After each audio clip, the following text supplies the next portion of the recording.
Our patient census is always changing. Our patients' problems are always changing. The needs of our community are always evolving. With that, there obviously needs to be improvements in our emergency department so we can meet those demands of our patients.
For today's local sports, KNIA, KRLS, streaming at KNIA, KRLS.com, and on your free KNIA and KRLS mobile apps. Naylor, backdoor, Kingery, slams it home on the backdoor cuts, and the Indians have their biggest lead of the night by 12.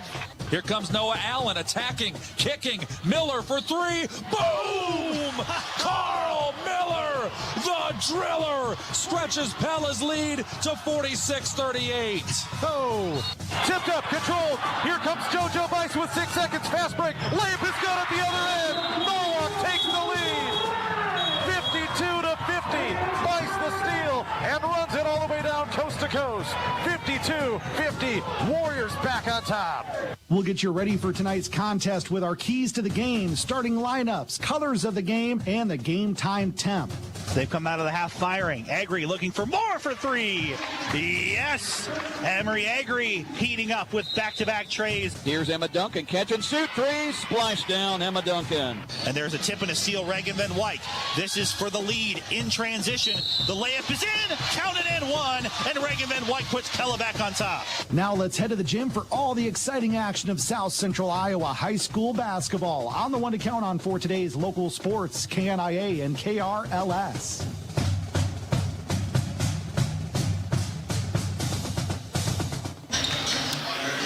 From Panther Gym in Knoxville, we welcome you to Knoxville basketball on 95.3 KNIA, KNIA, KRLS.com, and the KHS Activities YouTube channel. I'm Derek Cardwell along with Trent Keefer. And tonight, Knoxville takes on Centerville in the next to last South Central Conference game of the season. Girls are 9-6 on the season and 6-4 in South Central Conference play, while Centerville is 14-2 and 9-1 in the South Central Conference, and a win by Centerville would clinch them at least a share of the South Central Conference title. A win by Knoxville sets up a winner-take-all game against Centerville and Eddyville-Blakesburg on Tuesday night. Trenton, I think Knoxville would love to see that winner-take-all game down in Eddyville to delay Centerville's celebration a bit by one night. Absolutely, and that means they come out of here with a win, and then that means they probably played pretty darn well, because this is a pretty good Centerville team. And the goal is to never make anything easy on an opponent, and so that would be fantastic to force a game like that to happen on Tuesday. Well, this is a team that Knoxville beat, probably would have been considered an upset down in Centerville on January 4th, completely shut down their top two players, Mickey Stevens and Rachel George. And I think something very similar has to happen tonight for Knoxville to have a chance at a repeat. Absolutely. I mean, you know who their top players are, but fortunately we've got Brittany Bacorn on our team, who we've been able to pretty much put on anybody that's been a top player for the opponents, and she's done a nice job of shutting a lot of girls down and keeping them under their average this year. Well, this is the Cunningham Financial Services radio pregame show. Cunningham Financial Service. Joe Cunningham, investment advisor, Knoxville native, Knoxville committed, Knoxville strong. When we return to the Knoxville Hospital and Clinic's radio broadcast booth, we'll have tonight's keys to the game. This is the Cunningham Financial Services radio pregame show on 95.3 KNIA. Hi, this is Derek Sparks with Hy-Vee. As you probably already know, the last year and a half has been incredibly difficult on all of our healthcare workers trying to keep us safe and healthy during the pandemic. I just wanted to take a moment to say thank you to our pharmacists, technicians, and support staff at the Hy-Vee pharmacies. And thank you as well to all of the healthcare workers in our local communities who have worked long hours to do what is necessary in these challenging times. Thank you from all of us at Hy-Vee. Medicare can be complicated, but not with Wellmark. Call Farm Bureau Agent Cliff Douglas in Knoxville at 641-842-6214 to make choosing the right Medicare plan easy. Cliff Douglas is available anytime to answer all your questions, walk you through the process, and make sure you're getting a plan to meet your needs so you can find coverage confidence. Cliff Douglas is a local authorized independent agent for Wellmark Blue Cross and Blue Shield of Iowa. To be eligible, you must reside in the service area of the plan. Wellmark Medicare Supplement insurance plans are not affiliated with any government agency. Products available at Farm Bureau Financial Services. Hormel Foods in Knoxville is hiring. They have openings on first, second, and third shift for positions including quality control, operations, and maintenance starting at $17.85 an hour. All 9 positions will receive the shift differential. Quality control and operations will receive a 50-cent an hour increase at 3 months and an additional 50-cent an hour increase at 6 months. Employees will be offered weekly pay up to $1,000, a free 2-year college tuition, compressive benefits, paid vacation, and a 401k. Apply today at HormelJobsKnoxville.com.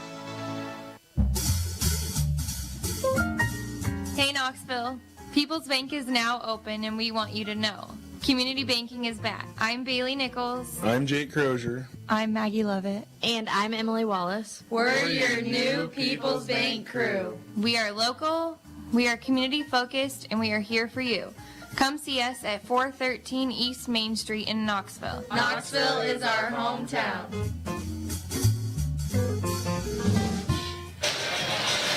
Back here at Knoxville High School inside the Knoxville Hospital and Clinics radio broadcast booth. It's a Cunningham Financial Services radio pregame show. Let's take a look at tonight's Hormel Foods radio keys to the game. And Trenton, we touched on this at the top of the broadcast.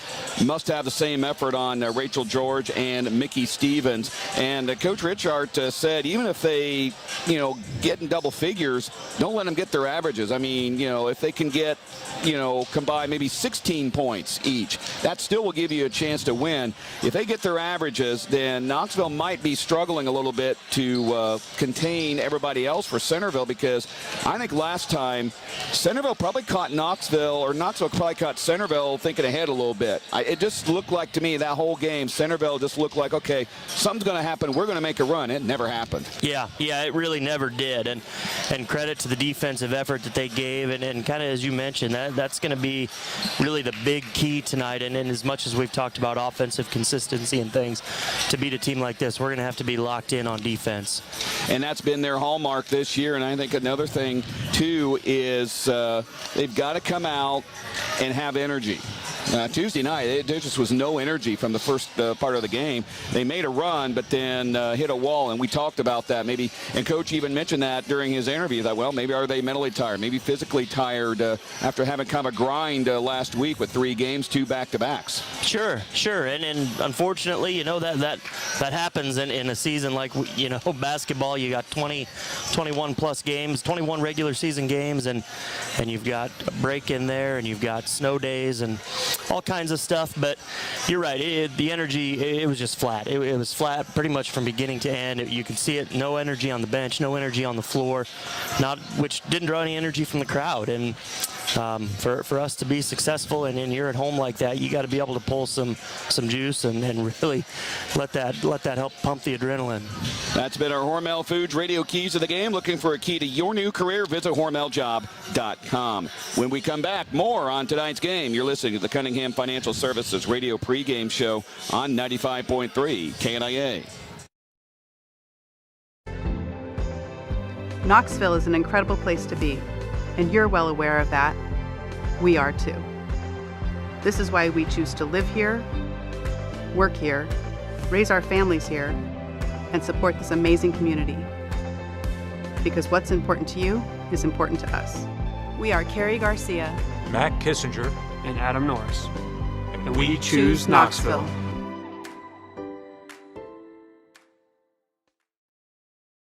Hole on your roof. Between the freeze and the thaw, you may need new shingles. Certainly, if you're going to get new shingles, you're going to get CertainTeed shingles from Dutch Mill Supply in Pella. CertainTeed Roofing offers a wide array of residential roofing shingle options. Dutch Mill Supply, located in Pella, is your only locally owned, one-stop, full-service lumberyard and building material supplier. My name is Joshua Payne. My staff and I are here daily for professional service from the guy next door. Our product line is diverse, and we'll get you what you need quickly and at a competitive price. Tonight's game time temperature presented by Van Haften Plumbing and Heating. 14 degrees in Knoxville. Nice and comfortable inside the Knoxville High School gym. If your home isn't staying comfortable during this cold Iowa winter, call on the heating and cooling experts at Van Haften Plumbing and Heating in Pella. You'll rest easy when you pick up the phone and hear Van Haften's. Where we address the energy issue. What kind of game plan against Centerville? Knoxville had the perfect game plan against Centerville last time around. Does it change? what does Centerville do in response offensively to get Stevens and George going? Yeah, I think for the Panthers, if it ain't broke, don't fix it. And so you got to kind of go back to that game, and I'm sure Coach watched some film and draw from some of the things you did well and point those out to the girls and work on those in practice. And it really is that defensive effort. We need that defensive effort to fuel the offense, and it's been that way for them all year. Some transition easy buckets, get some things through the rim, and defense usually, success on defense is usually what brings that energy and that passion and the love from your teammates. So going to have to rely on that tonight. Well, we talked about Centerville can clinch at least a share of the conference title tonight with a win. With a win, Knoxville can clinch no worse than third place in the South Central Conference and a winning conference record. I would say a lot of people going into this season didn't put Knoxville in the top half of the South Central Conference or even a winning record, and credit these girls for coming in and saying, hey, let's keep a winning record. And I mean, the goal was always win the conference, but still top half is not too bad with what a lot of question marks coming in this season. Yeah, for sure. There were a ton of question marks, and how are we going to replace some offense and just some leadership that is not there anymore? And they've really answered the bell, and just because the conference championship might not be achievable at this point, there's still a ton to play for these girls and continue to build some success and momentum as they kind of start to wind this season down and kind of just build that excitement to keep kids wanting to play basketball and keeps them moving forward just from a program perspective. Well, and everybody next year returns except Charlie Heffron, who's the only senior on the team that in uniform. So you got to think next couple of years this team's only going to get better and better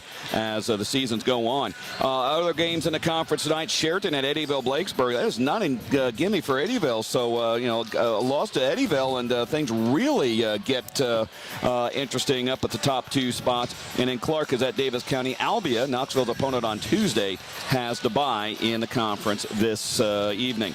Knoxville leads a series since 2001, 20-3. They pretty much dominated this series. Centerville has gotten one win in the last 5. That was last year on this very court. In fact, that was the first game back from break, and Centerville, that kind of propelled Centerville to its conference championship last year.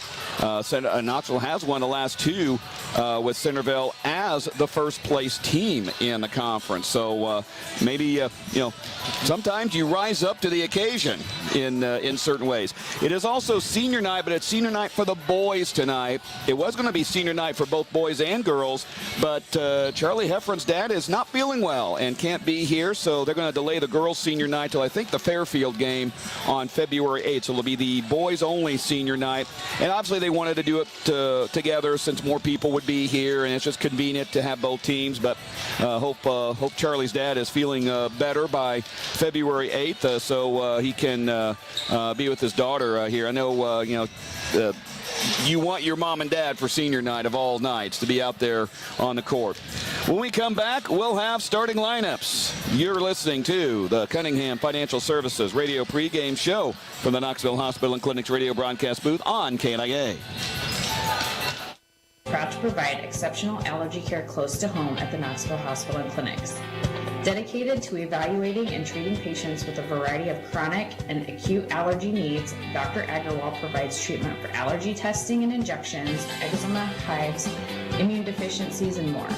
Don't suffer and miss out on doing what you enjoy any longer. Call 641-842-1555 to schedule your appointment with Dr. Agarwal at the Knoxville Hospital and Clinics. Hi, I'm Robert Poppy, Ag Lender at Marion County Bank. We salute the farmers and their families in Marion and surrounding counties. We know that for today's farmers to be successful, it takes more than just hard work and dedication. It takes a commitment.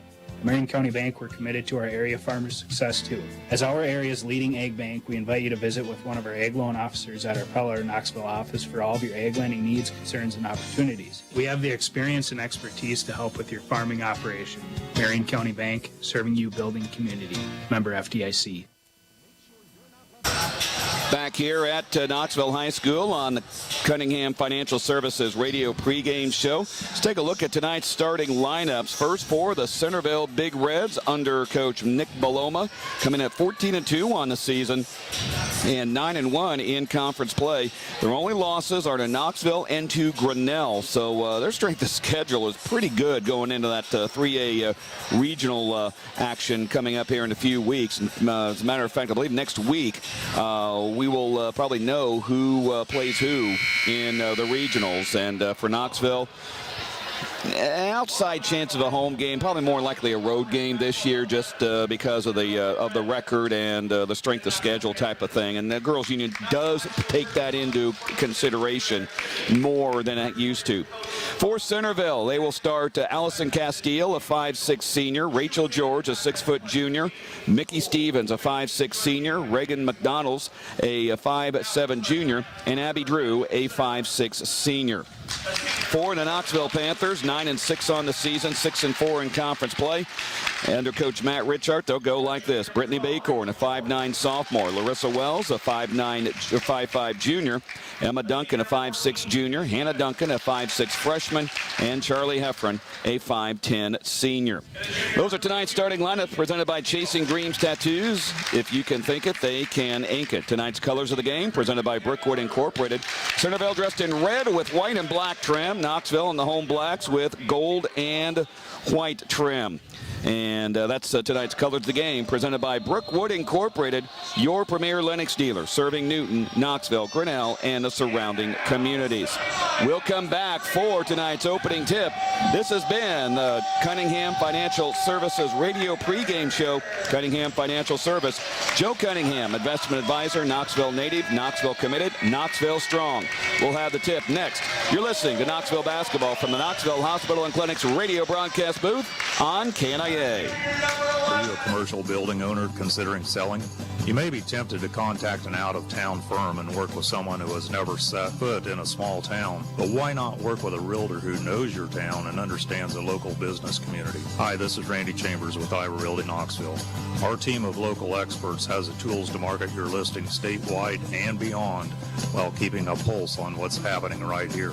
Iowa Realty Knoxville, your local real estate experts. 641-842-2910. Good day. Like it or not, winter's on its way, and in its months of cold, snow, and ice, Knoxville Farm and Home can get you ready at home or on the job with a great selection of ice melt, sand tubes, gloves, shovels, and all that warm weather gear you need. Make this winter easier on yourself with a new Husqvarna snow thrower. We also feature Carhartt apparel in all sizes and styles that will make you and your family ready for winter has in store. Whether it's for farm or for home, Knoxville Farm and Home has got you covered. Farm and Home, what a farm store should be. Hey guys, you looking for that new look? So walk, jog, or run in to see Paige at the Knoxville Barber Shop. Open Tuesday through Saturday, 9 to 5 with no appointment needed. Paige can set you up with a basic haircut, to fade, or the classic military cut.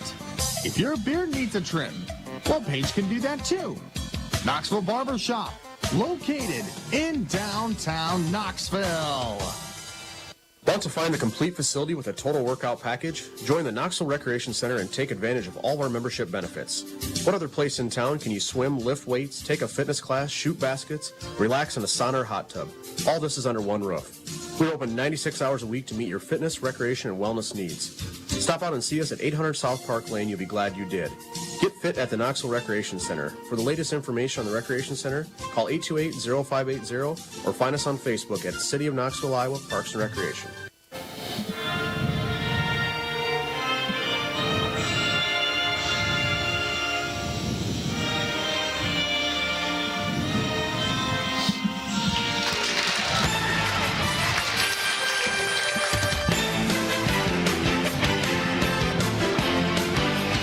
Tonight's opening tip presented by Dutch Mill Supply and Pella, your locally owned lumber yard and building materials supplier. Ready to start high school basketball here on a Friday night.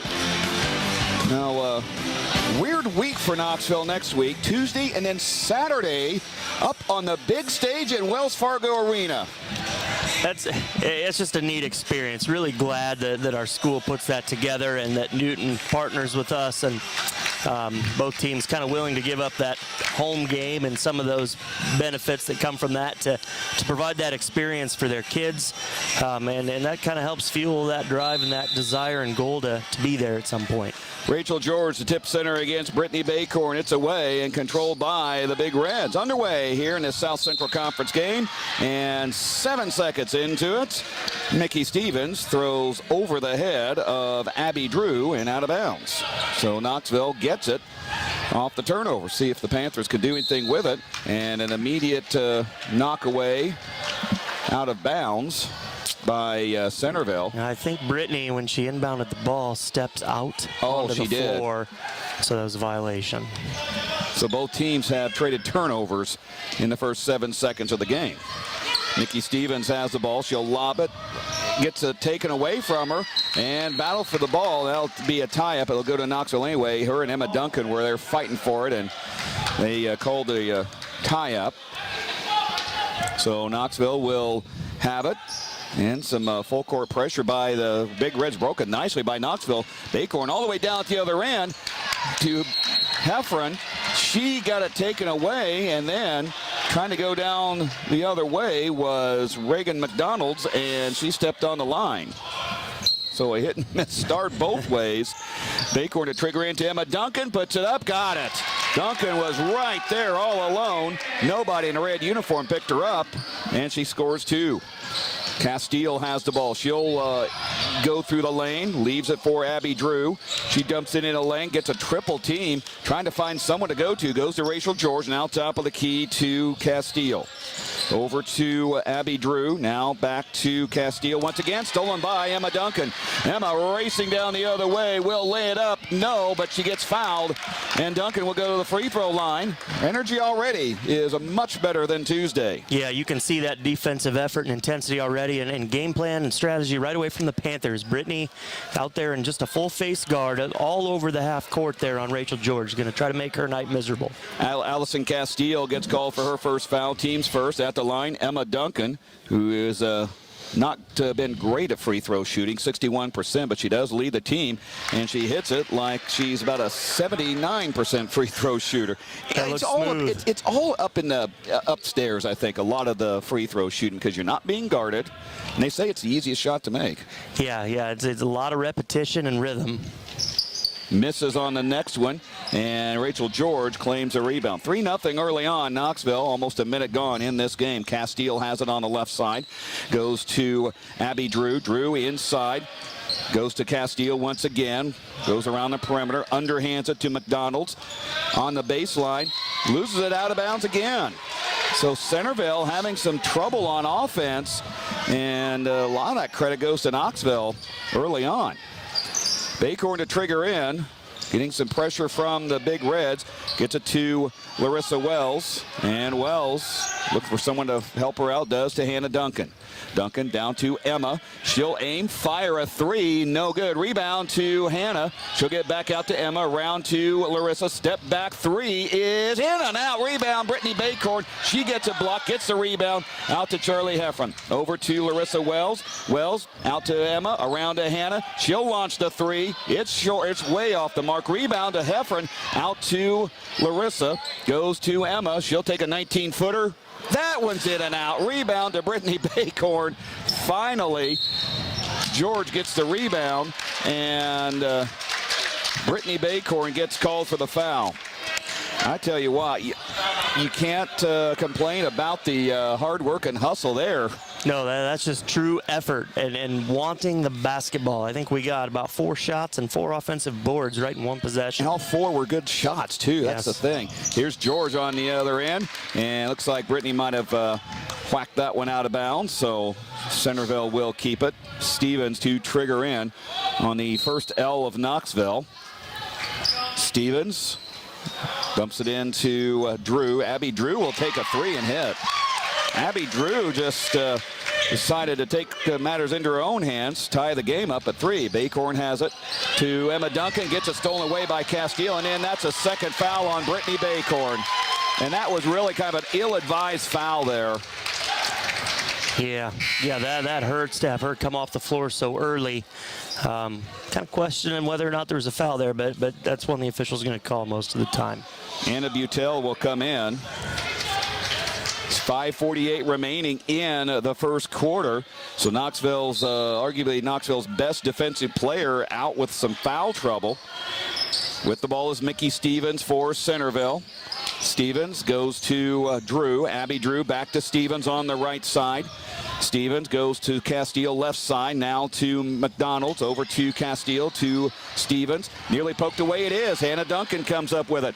Hannah gets bumped by Castile, and that is her second foul. Oh, no, come on. He did not make the call. He let the contact go. Okay, they wow. Oh, my. Wow. Wow, yeah. We're going to have this type of stripes tonight. 3 apiece. Here's Castile with it. Over to Drew. Drew on the right side goes to Mickey Stevens. Stevens, one dribble out to McDonald's. Over to Drew, misses the 3, and rebound to Knoxville. Larissa Wells with it with 5:05 remaining first quarter. Emma Duncan has the ball now. 1-3-1 out there by Centerville. Hope the girls recognize it and threw it away. Looks like they didn't. Now here's McDonald's with the ball and a foul. That's going to go on Larissa Wells. So Larissa gets her first foul, team's third. Coming in is Allie Peterson, a 5'8" junior. So a little bit more size for Centerville. And inbounding will be Mickey Stevens. Goes to Allison Castile. A 3 is good from the baseline. Allison Castile puts Centerville up 6-3. Now here is Hannah Duncan with the ball. Duncan looks around, trying to find someone. Goes to Charlie Heffron, lobs it over to Larissa Wells. Larissa falls down, and they'll call, I believe, Peterson for the foul. Peterson's first foul, team's third. And Larissa will trigger it in off the E of Panthers. Trying to find someone to get open, lobs it out to Anna Butel, and back to Emma Duncan. Over to Hannah Duncan on the left side. Hannah gets it yanked away and out of bounds. It was 1-3-1, especially that 3 across the second level. That is where it causes a lot of problems for teams. It does, and you need a couple shooters that can knock some shots down and maybe pull a team out of that. And you can see they're really trying to limit half the floor here. Another foul on Centerville. That is 3 on Castile, I believe. No, only 2. Either way, she's going to come out of the game. Brecken Carney, 5'6" junior, is now on the floor. So both teams having some foul trouble early on. Wells gets it from Emma Duncan. Emma on the dribble. Looks like they're going to try to trap her. She gets out of it. Jumps it over to Emma Duncan, and it's knocked away and out of her hands. Panthers just look a little uncomfortable and unsure of kind of what to do, and then Centerville going to bait them into some traps. Going to have some good ball reversals out there on offense. Here is Larissa over to Hannah Duncan. Hannah will take the 3. It is no good. Rebound taken away by the Big Reds. Here comes Mickey Stevens with it. Dribbling up, wide open layup that scores. She had nobody in her path, and Matt Richard takes a DeArmond Automotive timeout. 30-second timeout with 3:48 remaining in the first quarter. In case you missed it, presented by the Knoxville Hospital and Clinics. 8-3 Centerville. It's an 8-0 Centerville run since Knoxville put itself up 3-0 on a Emma Duncan basket and a free throw. But Centerville immediately went to that 1-3-1, and Knoxville just has not looked comfortable at all in that ball movement. No, not at all. And we haven't really been able to force some turnovers and turn them into transition. Centerville has had the opportunity to get back and settle into that 1-3-1 and just kind of deaden the floor back there when we're on offense. And going to have to find a couple ways to reverse the ball, penetrate, make that collapse, and just find some lanes to continue to attack the basket a little bit. Sierra Heffron came into the game during that timeout. Hannah Duncan has it over to Larissa Wells, and she traveled. So it is going all wrong on Knoxville's offensive end of the court. And inbounding for Centerville is Rachel George. And she'll get it in to Abby Drew. Drew gets it to Brecken Carney. Back to Drew. Drives into a lane, puts up the runner, making no good. Rebound to Sierra Heffron, and she gets tripped up by Allie Peterson. That's 2 on her. It was just one of those. She was kind of in Sierra's way, and Sierra was trying to, I think, step over her, but Peterson at the same time was trying to get up, and no intent, just kind of a one of those accidental oops kind of deals. One of those excuse me fouls, what I like to describe. Knoxville with it, hasn't scored in about probably 3 minutes of game time. Here is Sierra Heffron with the ball in the corner, goes to Anna Butel, over to Emma Duncan. Long 2 is good. Well, that's the way to run that 1-3-1 out of joint. Emma has all 5 of Knoxville points. Here's Abby Drew with the ball. Gets it to Mickey Stevens. Now to Drew on the left side. Drives the baseline. Puts it up. Blocked by Sierra Heffron. They're going to get her for probably a little bit of the elbow as well. And that is her first, team's 4th. At the line is Abby Drew. Had 4 points, 2 rebounds, and 2 assists in that game back on January 4th. Misses a free throw. Shoots well from 3-point range, 43%, and has 49 rebounds. Goes 1 for 2 from the line. She has 4 points. It's 9-5 Centerville with 2:53 remaining third quarter. Wells has it, goes to Emma Duncan. Emma now goes back to Larissa Wells, still in that 1-3-1 Centerville is. Over to Butel, inside to Sierra Heffron, fumbles it on the baseline, gets it back to Butel, knocked away, and Knoxville will let it go out of bounds, and Panthers will reset in front of Centerville's bench. Emma gets it in, and here's going to be a tap away by Carney, and Carney will lay it up and in. Brecken Carney has her first 2. She knew that was coming, and a technical foul just been called on Matt Richard. And I think he's still arguing from calls from a couple of minutes ago.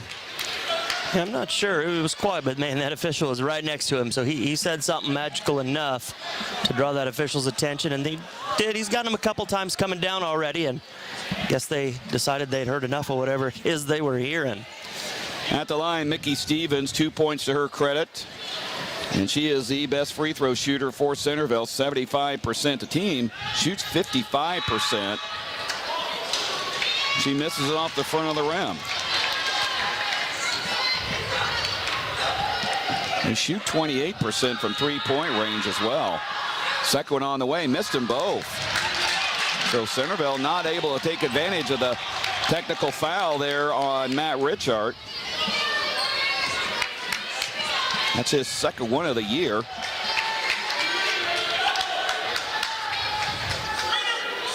And here's Abby Drew with the ball as Centerville will have possession. Drew fumbled it, got it back on the high post left side to Reagan McDonald's, over to Brecken Carney. Back outside to Drew. Drives into a lane, puts it up, and could not get it. A foul called on Knoxville. It's going to go on Anna Butel, her first, team 6th. 2:15 remaining in this first quarter of play.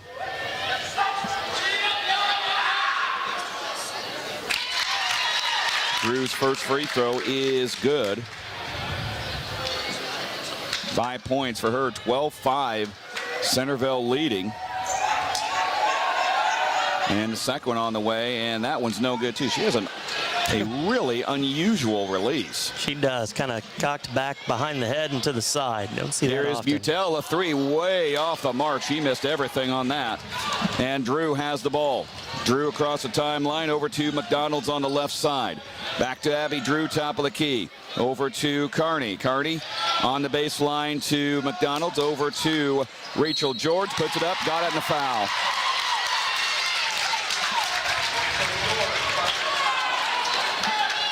That's her first 2 points. And the foul goes on Emma Duncan, her first and team 7th. At the line, Rachel George, 56% on the season. Hits that one. 3 points, 15-5, Centerville with the lead. Big Reds are on a 15-2 run since Knoxville got up 3-0.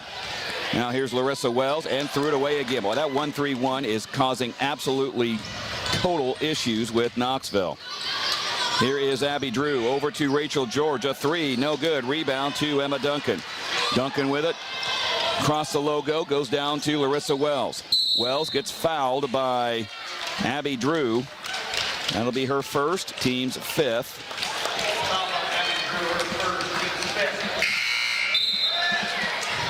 Anna Anderson checks in, so does Charlie Heffron. Lineup for Knoxville is Duncan ×2, Anna Anderson, Butel, and Charlie Heffron. Emma Duncan lobs it in to sister Hannah over on the right side. Hannah stops, looks around, goes to Emma Duncan, top of the key. Now gets it to Charlie Heffron. Charlie works it around over to Emma, and she overthrows Anna Anderson.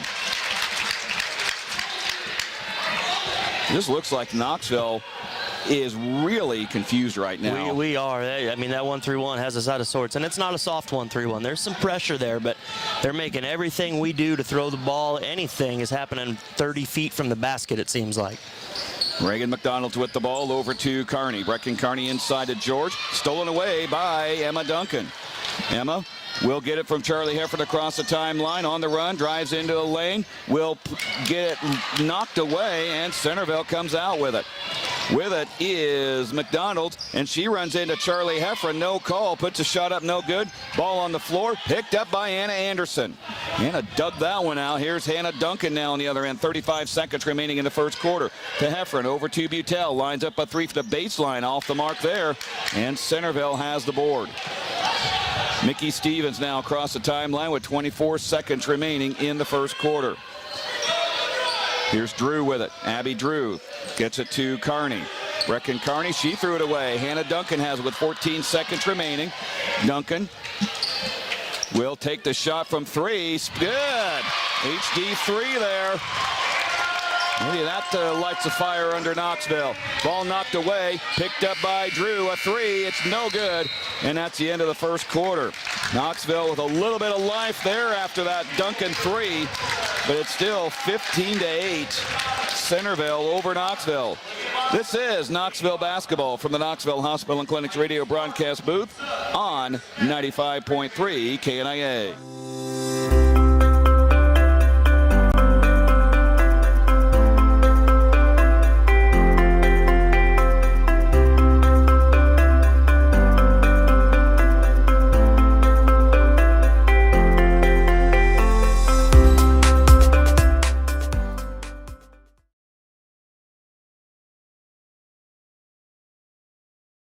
From the guy next door. Our product line is diverse, and we'll get you what you need quickly and at a competitive price.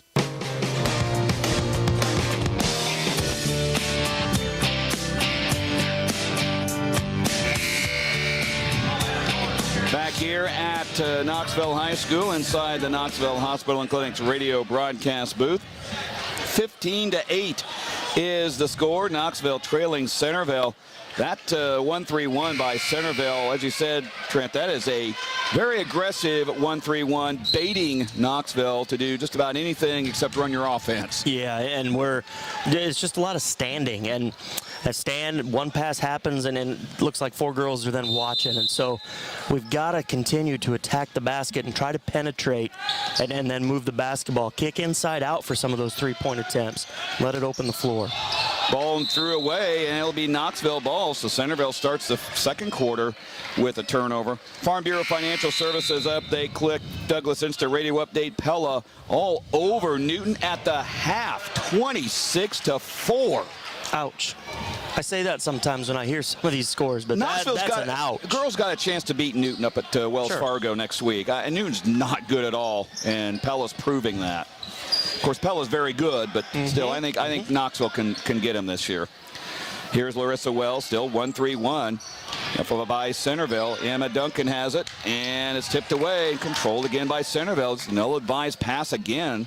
Here is Castile on the other end. Goes out to Stevens for 3. Short rebound. Taken away by Abby Drew. She'll get it out to Castile. She'll take another 3. That one short, and the ball's into the lap of Charlie Heffron. Comes down to Emma Duncan now. Duncan looks around, goes out to Larissa Wells. Wells over to Duncan, now to Anna Anderson. Pops it over to Hannah Duncan. Fall away jumper is no good. Rebound given by Centerville. Here comes Abby Drew with the ball. Drew goes over to McDonald's, and she has a wide open lane and scores easily.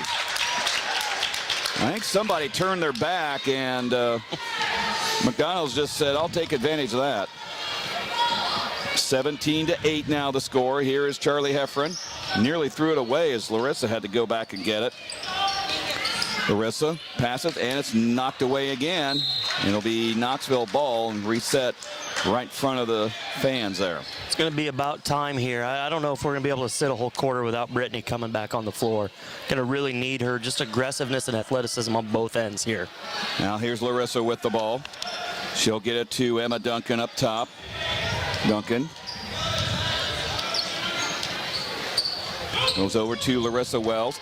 Wells down the lane, and she gets tied up. It'll stay with Knoxville, but again, she ran right into Rachel George, and George just nearly got herself a steal. So Larissa will trigger in again. Larissa lobs out to Emma Duncan, top of the key. Emma down the lane, puts up the runner, no good. Rebound to Anna Anderson. Nice hustle there by Anna. Out to Hannah, over to Emma Duncan. Gets it inside to Charlie Heffron, puts it up and could not get it. And the rebound to Centerville, and then they're going to call Anna Anderson on the foul. And they waited until she hit the floor and rolled around a couple of seconds. I'm not arguing it's a foul. I call it when you see it. Don't wait until they rolled around on the floor for about 2 seconds.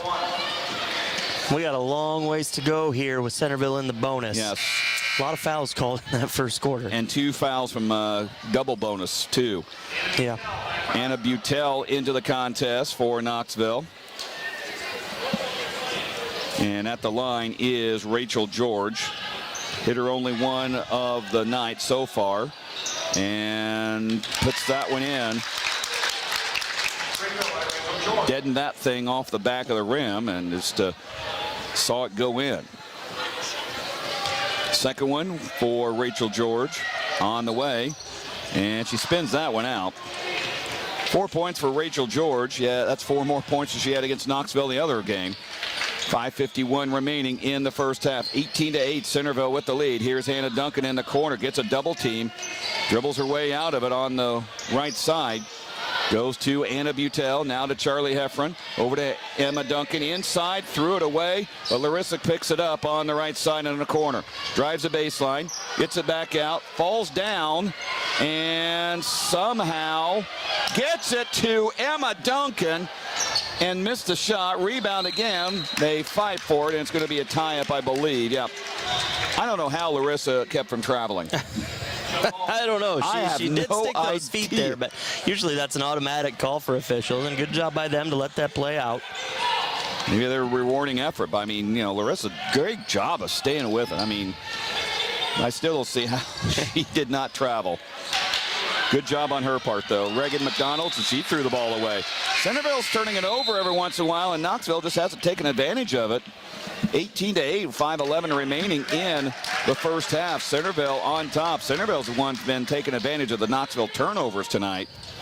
Inbounding is Mickey Stevens. Stevens to McDonald. She'll take a three. It is no good. Rebound to Larissa. She'll bring it up. Hits the logo at center court. Goes towards the left side to Anna Butel. Now she'll get and she'll throw it away. That's going to be a backcourt violation. Yep. Hannah tipped it back over, and then when Charlie got possession of it, that was automatic over and back. In case you missed it, presented by Knoxville Hospital and Clinic. Knoxville scored the first 3 points of the game, and since then it has been 18-5 Centerville. As in case you missed it, presented by the Knoxville Hospital and Clinics. Big Reds with the ball. Here's Mickey Stevens with it. Over to Allison Castile. Castile over to Rachel George. Turn up. It's Peterson. Turns, fires, and hits. 20-8. This game's kind of getting away from Knoxville right now. Butel has the ball on the left side. Butel, another turnover. Threw it right into the teeth of the Centerville 1-3-1. Mickey Stevens has the ball. Here comes Brittany Baycorn off the bench. Now McDonald's with the ball. Goes to Rachel George. Has an easy path to the basket for her 6-point and another timeout. The Armin Automotive timeout called by Matt Richard. 22-8. Centerville is controlling this one. And now they change it to a 30-second timeout. 4:15 remaining in this game, in this first half. Take a look at the Marion County Bank radio scoreboard. Do have some other games in action. Norwalk leading Oskaloosa 23-19 at the half. 21. Dallas Center Grimes leads Indianola 21-14 at the half. Oh, that's a grind there. Yeah. That is a big-time grinder. And Grinnell leads Pella Christian 16-6 after 1 quarter of play. It's a Marion County Bank radio scoreboard. Marion County Bank, your financial leader is Marion County Bank, with offices in Pella, Knoxville, Melcher, Dallas. They are serving you and building community across the county. 22-8 is the score. Centerville is on essentially a 22-5 run since about I'd say the 6.5-minute mark of the first quarter. Yeah, they have just absolutely dominated the basketball game since they kind of backed off the full court pressure and then just made that half court 1-3-1, and we have not had an answer. Here's Larissa Wells with the ball. Now almost trying to figure out what defense they're still in. It looks like it's still 1-3-1. Yep. Here is a ball thrown away. It's off of Centerville. Almost looked like a box and one, but really wouldn't need a box and one for Knoxville. No, not at this point. Now Larissa has the ball. Over to Charlie Heffron. Hands off to Larissa. Gets it out to Baycorn. Now to Duncan. Emma now trying to find someone to go to. She'll go to Hannah Duncan. Hannah gets a double team, gets out of it. Now stops, goes over to Heffron, back to Emma. Emma now on the left side, hands it back to Larissa. Wells now, and she threw it away right into the hands of McDonald, and she gets it poked away. And Emma Duncan dives on it, and they call a tie-up, and that will go over to Knoxville. Baycorn wanted to go for the ball, but she immediately backed off, knowing she's got 3 fouls. Wise decision on her part. And Brittany will trigger in right in front of the coaches. Goes to Larissa Wells. And Larissa will get it to Emma Duncan, and Knoxville will start the offense. Over to Hannah Duncan on the right side. Hannah will aim and fire a 3. No good. Rebound taken away by Charlie Heffron. Gets it over to Emma on the baseline. She'll get it back to Larissa Wells. Fakes a 3. Puts up the runner. High off the glass and in. The Bank of Knoxville open for Larissa Wells on that deposit. 22-10. Here's Rachel George over to Abby Drew. Drew on the right side towards the baseline. Drew looking around, throws it to McDonald's, top of the key. Back to Abby Drew. Brittany Baycorn on her. Drew turns around on a triple team, goes out to Mickey Stevens. Stevens dumps it inside over the head of Allie Peterson and out of bounds. So we'll see if Knoxville can make a little run here. 2:41. Did he get it to within 5 or 6? That would be well needed for Knoxville here in this halftime coming up. Here's Larissa Wells with the ball. Jumps it over to Emma Duncan on the left side. Now to Baycorn, back to Hannah Duncan. Duncan now drives into the lane and threw it away, but not before she was fouled by, that's on Peterson. That might be, that's her 3rd foul already. Team 6th. So immediately up off the bench is Brecken Carney.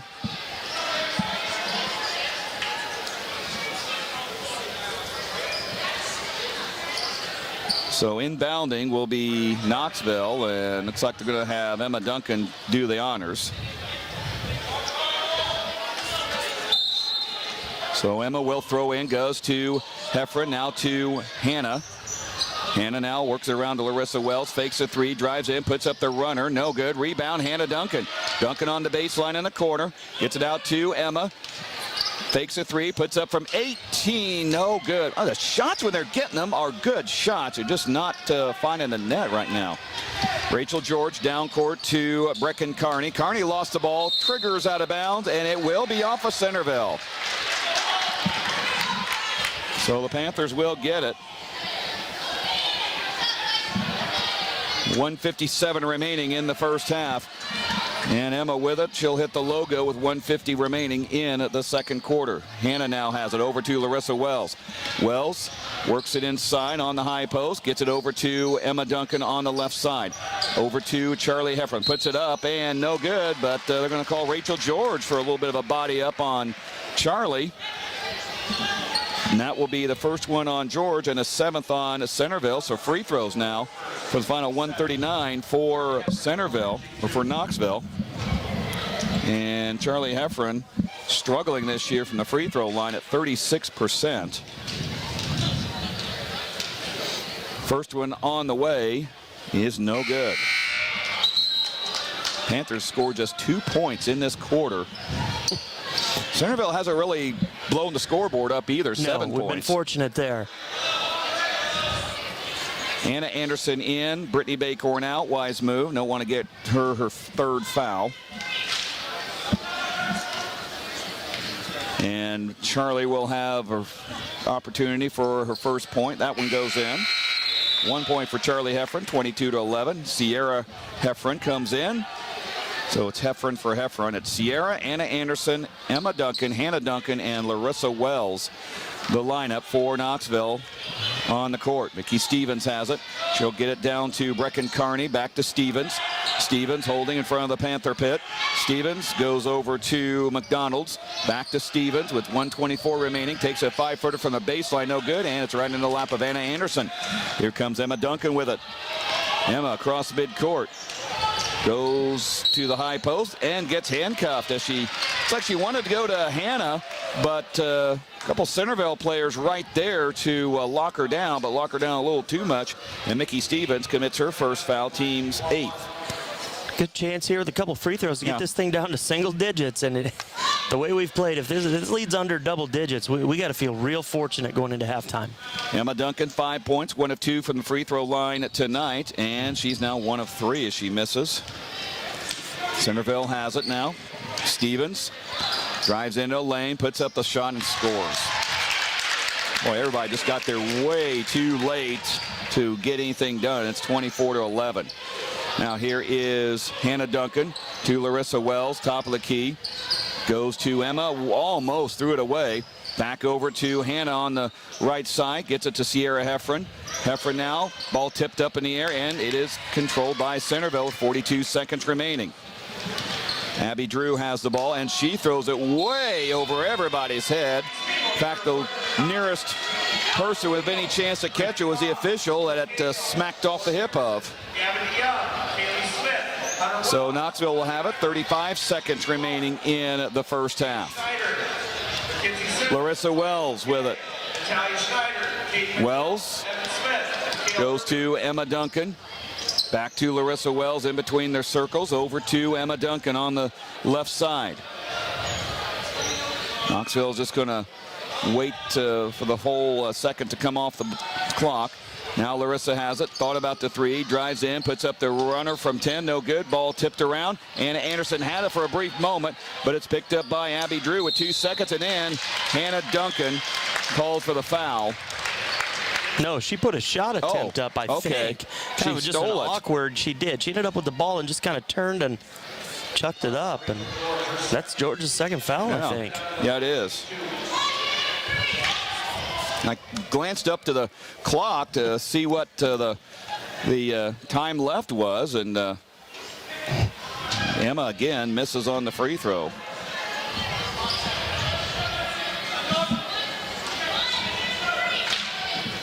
She'll have another opportunity for it. Next one on the way, and she gets that one. 6 points for Emma Duncan, and that'll end the first half of play.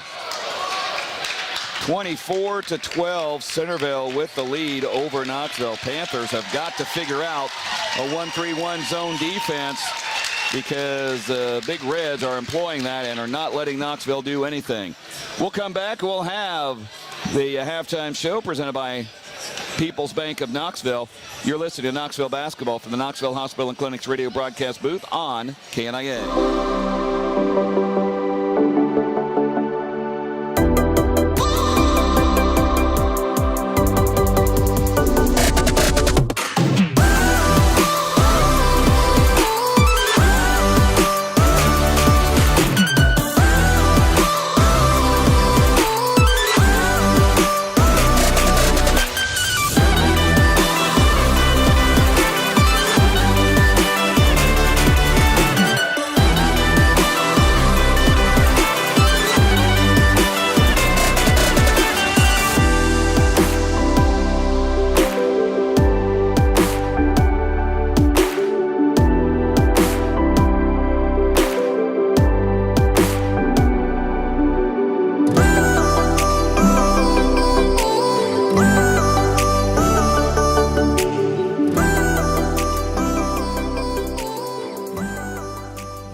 Knoxville trailing at half, 24-12. Centerville held a 15-8 lead at the end of the first quarter. Outscored Knoxville 9-4 in that second quarter of play. Let's go inside the numbers presented by Kevin Wadley Financial Services.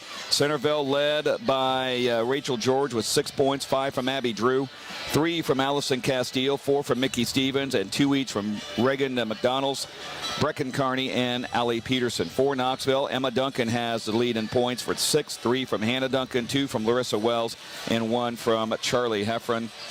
And the statistics are going to bear out a not so pretty first half for Knoxville. 4 of 20 from the field, 3 of 7 from the free throw line. Centerville right at 50%, 9 of 18 from the field, 4 of 9 from the free throw line. Knoxville's out rebounding Centerville 17-11, and I know why, because that little sequence where Knoxville got at least 8 rebounds, and boy, Knoxville 16 turnovers in that first quarter. That will not get it done. No, it will not, and a lot of that is a byproduct of ill-advised passes, and then just, we mentioned this earlier, a lot of flat-footed standing around the perimeter, not a lot of movement, not a lot of penetration, and going to have to figure that out at halftime, get coaching staff, and make some adjustments, and going to have to do something a little bit different because Centerville's got their number right now. This has been Inside the Numbers, presented by Kevin Wadley Financial Services, a member of Financial Decisions Group, member SIPC.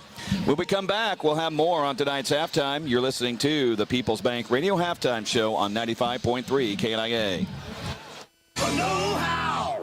Napa Knoxville knows New Year's savings. Get a $20 rebate with the purchase of any Napa Legend premium battery. Get a 10 amp or 16 amp charger or maintainer starting at $34.49 a piece.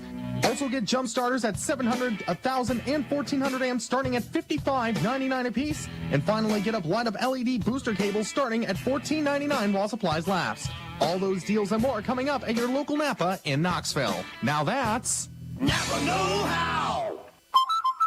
Drew and Jonathan Scott here to tell you that American Family Insurance is committed to protecting your dream home so that your family has a place to share laughs, celebrations, and milestones. Which is why their new homeowner discount rewards customers who have purchased a new home in the last 3 years with a discount on their homeowner's policy. American Family Insurance. Insure carefully, dream fearlessly. Contact Christy Tarr, agent at 641-673-8965 today. Discount and savings amounts and eligibility will vary. Some restrictions apply. American Family Mutual Insurance Company SI and its operating company, 6000 American Parkway, Madison, Wisconsin. Products not available in every state.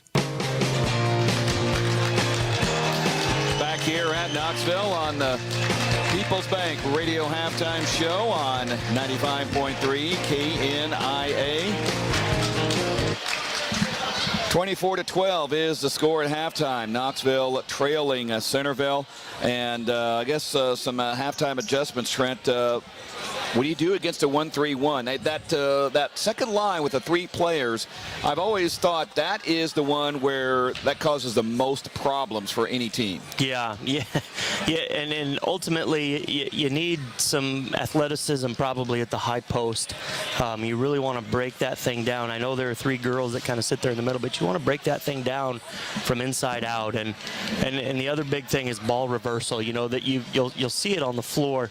Their top defender is really trying to pin us to a half of the court there, and if we can't reverse the ball and they keep us on half the floor like they wanted to, that makes their job easy. They don't have to move much on defense, and so coaches know this. I mean, we've got a solid coaching staff. They're going to be able to make some adjustments. They're still in there talking about it. With just a couple minutes to go here in the half, and it's going to come down to game plan and execution here, and Centerville got us in the first half there, but we know we've watched them come back before, and they should be able to draw on some of that experience. Centerville is doing what Knoxville did to them down there. I mean, this was kind of the same score at the halftime break down at Centerville, and and Coach Nick Beloma, I figured he'd have some kind of plan devised to turn the tables on Knoxville. When we come back, we will have more on this halftime show. You've been listening to the People's Bank Radio Halftime Show. People's Bank in Knoxville, community banking with emphasis on the community, member FDIC. When we come back, we'll have third quarter action right after this. You're listening to Knoxville Hospital and Clinic's radio broadcast booth on KNIA. Chasing Dreams is back open for business at a new location. Come check out the new place located at 210 North Lincoln Street. If you need a tattoo from Matt or a piercing from Linda, Chasing Dreams is the place to go. They can turn your dreams into reality. Whether you're looking for a simple tattoo or piercing or half sleeves, full sleeves, whatever you're looking for, Chasing Dreams has you covered, literally. Check out Chasing Dreams' new location at 210 North Lincoln Street, just across from Ken Lock Stadium. When you file with your H&R Block Advisor Small Business Certified Tax Pro, you'll also receive these services at no charge. Get an accurate view of your business performance and financial standing through income statements and see how analyzing or potentially changing your entity structure could affect your tax situation. You can rest easy with our 100% accuracy guarantee and year-round support to schedule a free consultation and keep your business on the right path with H&R Block in Knoxville, Sheraton, and Newton. Hey Knoxville, People's Bank is now open and we want you to know. Community banking is back. I'm Bailey Nichols. I'm Jake Crozier. I'm Maggie Lovett. And I'm Emily Wallace. We're your new People's Bank crew. We are local, we are community focused, and we are here for you. Come see us at 413 East Main Street in Knoxville. Knoxville is our hometown.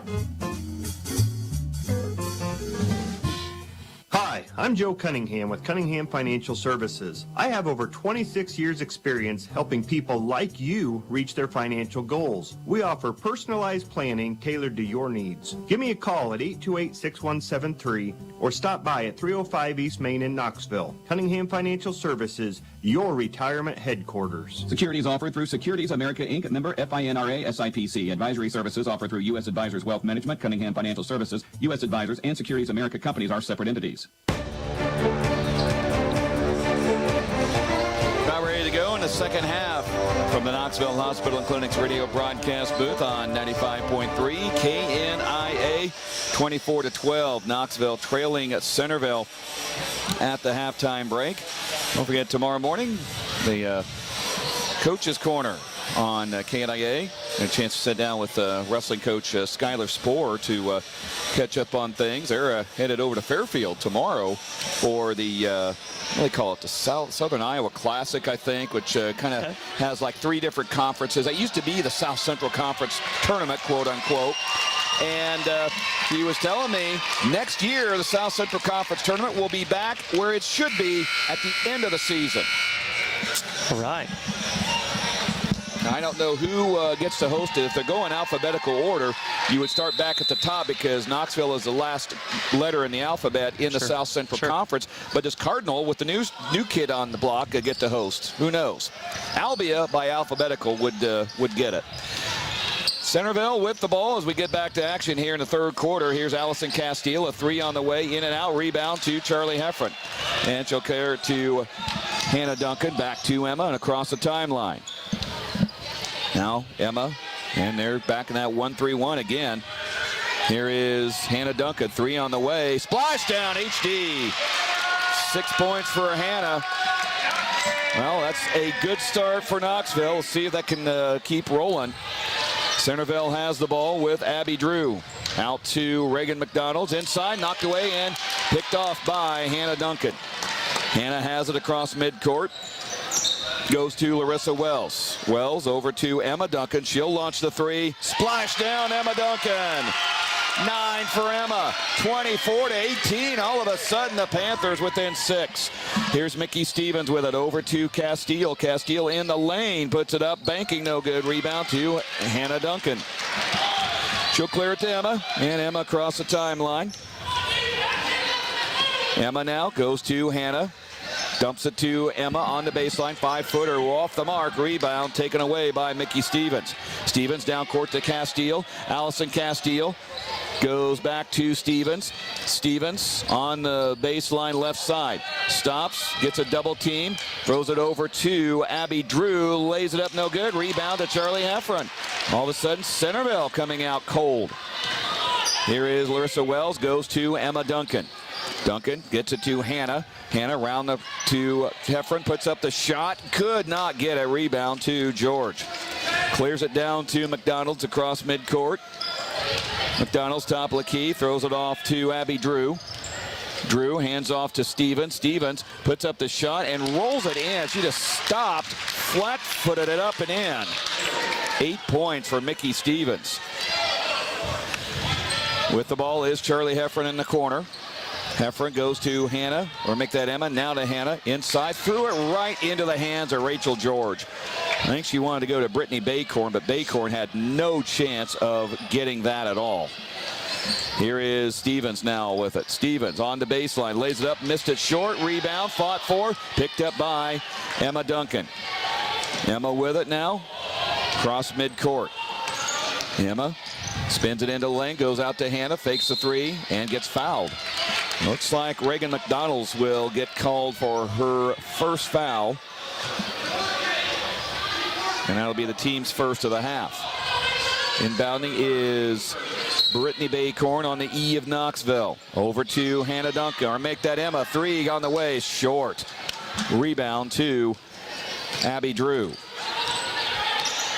Drew will have it across the timeline. Drew, top of the key to Stevens. Mickey Stevens now to Castile. Castile leaves it out to Abby Drew. She'll take the three off the mark. Rebound taken away by Larissa Wells. Larissa on the dribble across the timeline. Goes towards the right side. Underhands it to Hannah Duncan. Duncan drives in, puts up the shot, missed a rebound. Charlie Heffron gets fouled, and she'll go to the line. Puts the shot up and missed.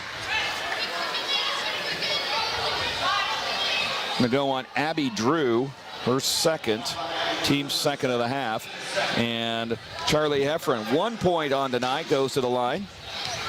26-18, 4:41 remaining in the third quarter play. Heffron's shot is no good. In case you missed it, presented by the Knoxville Hospital and Clinics. Panthers have come out and outscored Centerville 6-4, 6-2 in this third quarter. As in case you missed it, presented by the Knoxville Hospital and Clinics, and a DeArmond Automotive timeout called by Nick Baloma. A better start. Are you seeing a little more movement on offense? I mean, you're getting open shots still. Yeah, absolutely. But the ball movement, you can see it's pass, and then we've got cutters running through the lane. We're occupying kind of that mid-post area, and that's tough to guard in a 1-3-1, because then it's that girl's got to make a decision. Do I drop? Do I stay up? How are we going to defend that? And you've seen some quality shots come, and it's also in transition a little bit. We've got moving and gotten rhythm and hit a couple big threes. Farm Bureau Financial Services agent Cliff Douglas instant radio update. Norwalk over Oskaloosa at the end of the third quarter, 45-28. Dallas Center Grimes, they are the class of the Little Hawkeye Conference this year. 35-17 over Indianola, and Pella controlling things with Newton 45-17 after three. Charlie Heffron's shot is in. She's got 2 points, goes 1 of 2, and it's 26-17 or 26-18 or 26-19. Numbers are fine. Here is McDonald's with the ball out to Castile, has it knocked away and picked up by Larissa Wells. I think Emma Duncan actually knocked that from her grasp. Emma has it from Larissa Wells. Larissa now. Looks like they might have got him out of that 1-3-1. Here's a shot by Emma. It's good. She's got 11. She's starting to take over scoring right now. It's down to a 5-point lead. Now here's Mickey Stevens with the ball. Stevens on the high post, underhands it to McDonald, top of the key, over to Abby Drew. Drew flies it over to Stevens. She'll take a three. It's good. She was wide open too. 29-21. Now Larissa Wells has the ball to Hannah Duncan. Goes to Emma. Now flies it over to Brittany Baycourt, to Heffron, now to Hannah once again. Works around, it's taken away by Mickey Stevens. Stevens into the lane, has an opening, and she's fouled. Looks like Larissa tried to get in there for the charge, and that will be on Larissa. That'll be her second, team's first of the half. And at the line, Mickey Stevens, 7 points on the night. First one up, and it rattles in. 8 points now for Stevens. Utel in, Heffron out. 3:35 remaining in the third quarter. 30-21. Centerville has had this one under control since Knoxville went 3-0 to start the game, and then Centerville, Stevens makes them both. Centerville went on a 15-2 run and really took control from there. Here's Butel on the other end. She'll head it off balance three and hit it. Anna Butel, her first splash down of the night, her first points, and it's now down to 7. Now here's Abby Drew with the ball. Drew goes over to Castile. She'll take an open three. No good. Rebound out of bounds, and it will belong to Knoxville. Rachel George, 6 foot, and let's just say she's a little bigger than Larissa Wells right now. Yeah, that's not a good match. Basically, Larissa went kind of flying about 3 feet, and George didn't mean to do anything, just trying to do a block out, and I think she put her body into Larissa, and Larissa wasn't expecting it. Here is Larissa, 3 on the way. Is no good. Rebound, Brittany Baycourt, and she gets clobbered as she goes back up. Been waiting for that, and that's really what Brittany adds to the offensive end of the floor. Anytime a shot goes up, I feel like it's 50-50 odds or even better that she's going to come down with that ball. Rachel George, her third foul, team's third of the half at the line. Brittany Baycorn, 42% on free throw shooting. She does lead the team in rebounds by a wide margin with 127 coming in. She hits the free throw. It might be the first Panther to hit their first of, well, no, Emma Duncan hit her first of 2 opportunities earlier. Brittany's second free throw, that is in as well. 2 for 2, 31-26. It's now back down to 5 with 2:50 remaining in this third quarter. Mickey Stevens with it to Castile. Allison Castile, boy, she has a wide open driving range. And Knoxville had no alternative but to foul. That's a second foul on Anna Butel, team's second of the half. Castile on the free throw line.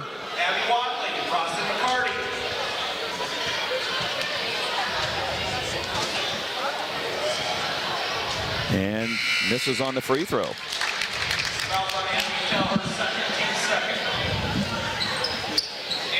Anna Anderson back in.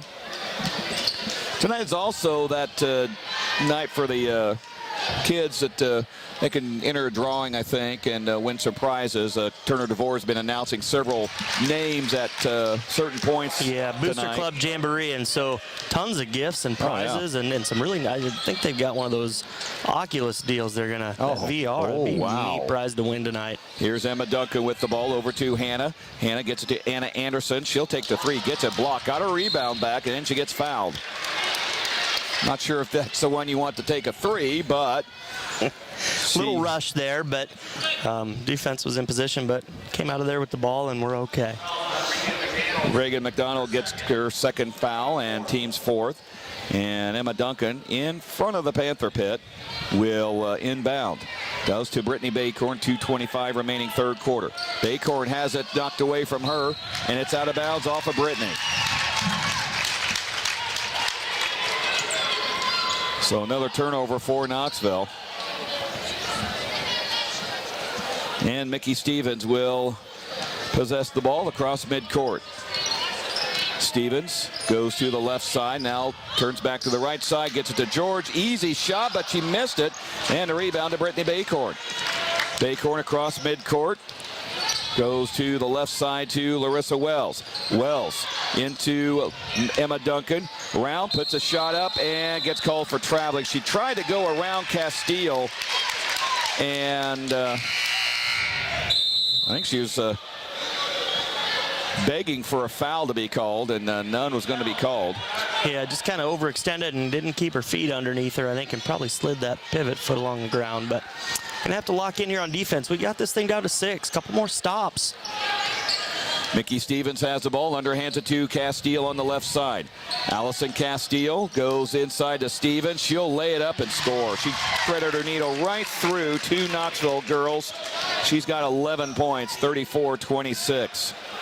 Now here is Hannah Duncan with the ball. Hannah goes to Anna Butel. Now to Emma Duncan, to Brittany Baycorn on the free throw line. Out to Hannah. 3 on the way. Splash down, HD 3.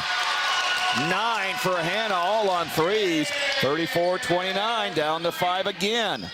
Here is Abby Drew, drives in, puts up the shot, and scores. Man, they are just driving the lane without any issue. That weak side rotation is just not even a step slow, about 3 steps slow, and we are just not containing the basketball at all right now. Still in that 1-3-1. Knoxville's beginning to have success with it, but Centerville's staying with it. 36-29, 57 seconds remaining in the third. Here's Anna Butel with the ball. Butel gets it to Brittany Baycorn, to Anna Anderson. Puts it up, gets it knocked away and out of bounds. Brittany was way under the basket, and she sent it to Anna Anderson. And I think the official signaled Centerville ball first, and then the other official came over and said, no, it's supposed to be Knoxville ball. Yeah, good job of those two working together. Get it right. Here's Baycorn around to Hannah Duncan. Hannah drives in, puts up the runner way off the mark, but the reason was she got pushed from behind. And she'll go to the line for a couple free throws. Foul went on Abby Drew, her third foul. Team's 5th of the half. And Hannah Duncan will be at the free throw line, 58% on the season. She's statistically the best shooter on the team, 36% from overall from the field and 35% from three-point range. And she's proven that again tonight as she hits the first free throw, gives herself 10 points. So the Duncan sisters combining for 21 tonight, or for 21. It's that Indiana math. Brittany Baycorn, rebound, puts it back up and in. And a timeout called by Matt Richard, and a DeArmond Automotive timeout. 30-second timeout. 41.9 seconds to go, and this is the closest Knoxville's been in a while, 36-32 with 41.9 seconds remaining. Numbers aside, Knoxville has gotten off better in this half, and they're moving the ball better. Still Centerville on that 1-3-1. Coach Beloma, I think, is going to live or die with that defense tonight. Yeah, and you saw how effective it was in the first half. We've done a much better job of just moving the basketball. Quality shots are there, and we've hit some, and that helps. But I tell you, the Brittany factor, I've been really impressed here this quarter again. Just that we probably didn't have any offensive rebounds when she was on the bench. And she's just brought that rebounding ability, and that creates good little shots in there from 5 feet and in. Created a foul call, just had a rebound and put back. She just does so many of those little things that add up for our team.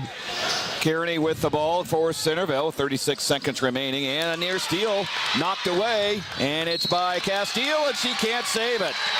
Probably should have just let it go out of bounds, because I think Butel might have put a hand on it, but Castile, you can't blame her for the hustle. I mean, yeah, absolutely, and you can kind of see Coach Beloma put his hands up like, yeah, that just wasn't a good decision to go after that ball, but we'll take it. So Emma Duncan has it to Brittany Baycorn with 29 seconds remaining, and she threw it right into the hands of Mickey Stevens. Down court, and it's knocked away by Brittany and saved by Brittany. How about that?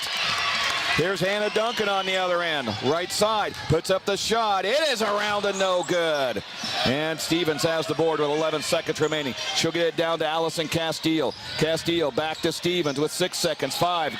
Stevens underhands it over to Castile. 2 seconds. 1. 3 is way short. Rebound to Hannah Duncan, and that is the end of the third quarter. Knoxville's got a shot in this.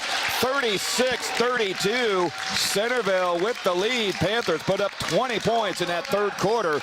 You're listening to Knoxville Basketball from the Knoxville Hospital and Clinics radio broadcast booth on KNIA. Our patient census is always changing. Our patients' problems are always changing. The needs of our community are always evolving.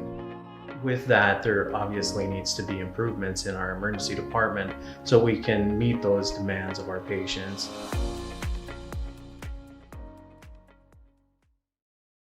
All new DeArmond Ford Indianola, where you'll actually enjoy doing business.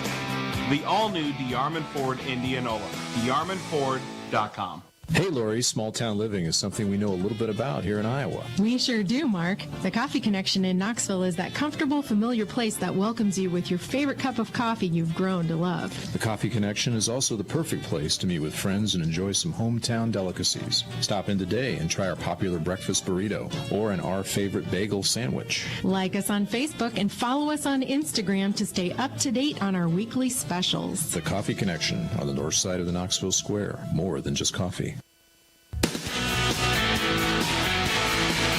Ready to start the fourth quarter play here in Knoxville on the Knoxville Hospital and Clinics radio broadcast booth. 36-32, Knoxville trailing Centerville as we start the fourth quarter play. Larissa Wells has the ball. Wells, boy, someone needs to get open. Goes to Emma Duncan. Duncan now goes to Hannah. Hannah back to Emma. She'll take the long three. No good. Rebound is saved by Baycorn, but she can't save it before it hits the end line. Farm Bureau Financial Services update. Cliff Douglas Instant Radio update. Twin Cedars advances to the championship game of the Bluegrass Conference Girls Tournament. 47-45 come from behind victory over Diagonal. All right, good for them. So the Sabres going to play for a BGC title. Here is Castile in the lane. Goes to George. Wild shot, and actually that's Peterson. Wild shot is good. 4 points for her, 38-32. Here is Emma Duncan with the ball now.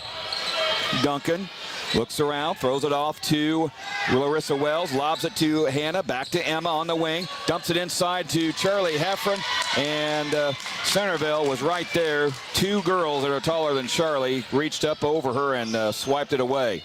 Now here's Rachel George with the ball on the right side. George gets it off to Abby Drew, inside to Peterson, and scores. They know they're taller than Knoxville, and they use that to their advantage.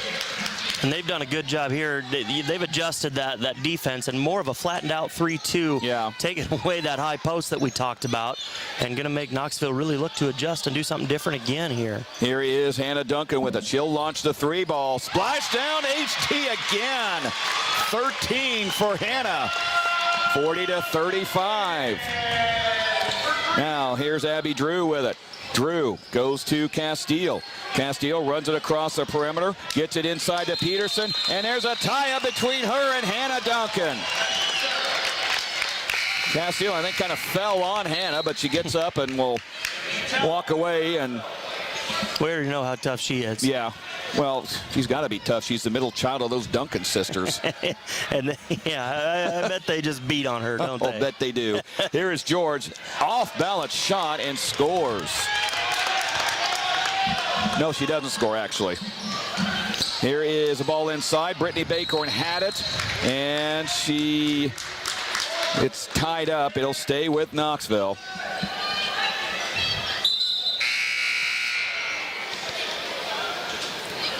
So Bacorn will get it with 6:06 remaining in the game. 40-35. Centerville leading Knoxville. Coming in is Reagan McDonald's.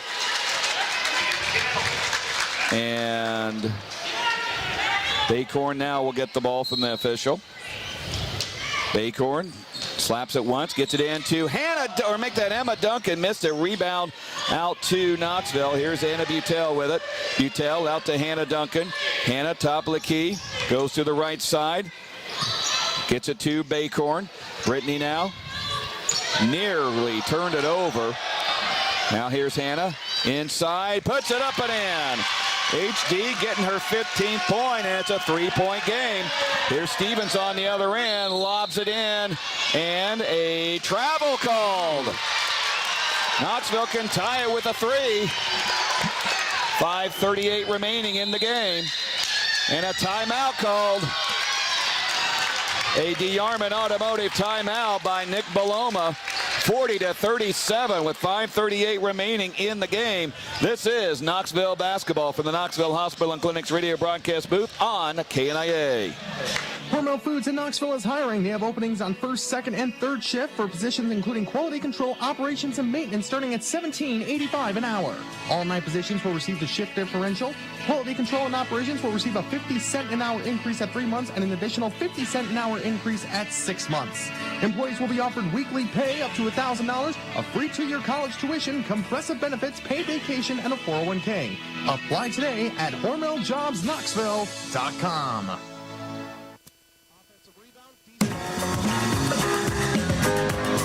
40-37, Knoxville trailing Centerville, and all of a sudden the Panthers have a little momentum going on their side. They do, and some emotion there, you know, finally some fire and some intensity. Could really see that on Emma when Centerville called that timeout, feeling the Panthers kind of making another charge at them here, and just got to continue to play within ourselves. But man, I've been impressed with how we've really answered the bell here in the second half.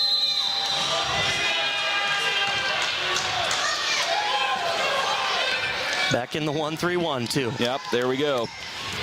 Emma Duncan goes to Anna Butel.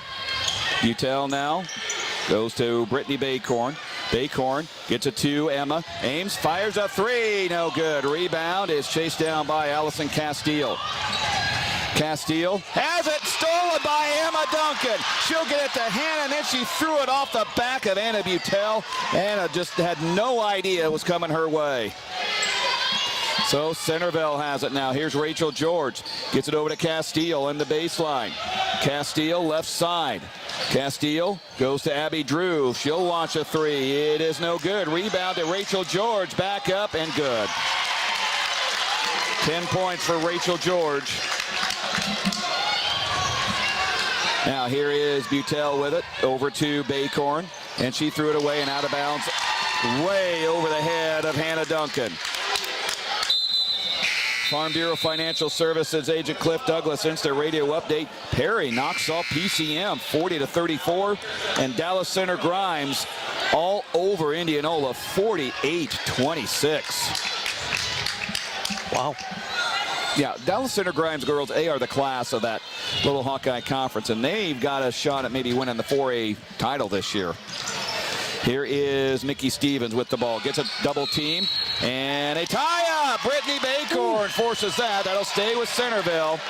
Quick call. Yeah, very quick. Baloma is not happy. Yeah, Nick Baloma not happy, and the official told him to say, look, she had the ball, had the fan right on top of the ball. There was no foul. And very risky there for Brittany. She's got 3.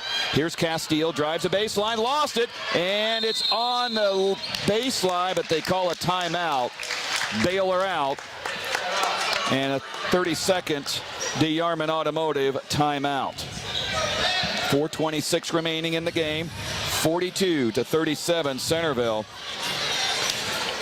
Big Reds had it up to 15 at one point in the first half, and Knoxville had it down to 3 just a few moments ago. And they've done a lot of that by playing defense and just, I mean, we've dominated the boards, but pulling down some offensive rebounds. I know we talked about that a little bit ago, but that's been big for them to create some easy shots, and it puts some pressure on Centerville. And with Brittany out there and that athleticism, I don't know, just can't say it enough tonight. I know she hasn't poured it in the point total, but lots of little things, and she's kind of been the X factor to create things for everybody else tonight. Mickey Stevens is going to inbound. Gets it to Castile. Castile gets into George, fumbles it, picked up by Larissa Wells, and then she gets fouled by Castile. Yeah, poor decision there to try to force the ball into George. I mean, 2 girls had her surrounded, and we've done a good job of doubling her on the block all night long. So Knoxville will have it, trailing by 5. Here is Larissa Wells. Gets it to Emma Duncan. Duncan now up top. Now back to Larissa.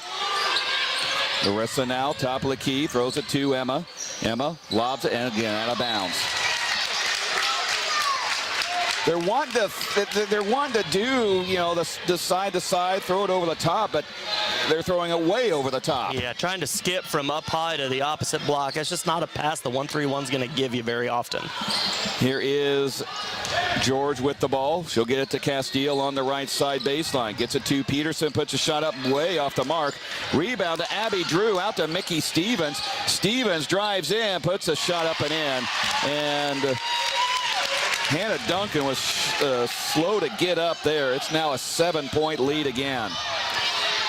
Now Baycorn has it to Emma Duncan. Duncan calling out the play. Emma now thought about the 3, goes over to Larissa Wells. Wells lost it, got it back, goes to Emma, and a timeout. DeYarman Automotive timeout called by Matt Richart. A full timeout with 3:21 remaining in this game. Centerville leads at 44-37 over Knoxville. Let's give you a game reset here with 3:21 remaining. 44-37, Centerville on top of Knoxville. Panthers can really be aggressive on defense because they've only fouled twice this half. Centerville, 1 more foul puts Knoxville at the line. Timeout situation, Knoxville just with 160 remaining, Centerville with 260s, and possession arrow does favor Knoxville. And it almost was like Knoxville, Emma knew what play was being run, but I think everybody else just in the whole chaos, so probably wasn't really on the same page with each other. Yeah, for sure. And that good job of Centerville tonight by just mixing up some defenses here in the second half. We kind of figured out the 1-3-1 for a little bit. They dropped into more of a 3-2. We had a quick answer for that. Now they're back into that 1-3-1, and they've really forced us to become flat-footed again. And when we were being successful, it was penetrate, cut, and move that ball. Can't stand and hold and stare because the zone doesn't have to move when we do that. And so quick timeout there by Matt. Hopefully we get a couple adjustments there and get back to the way we were playing a little while ago. Brittany Baycorn to trigger and does. Emma Duncan puts a shot up and in.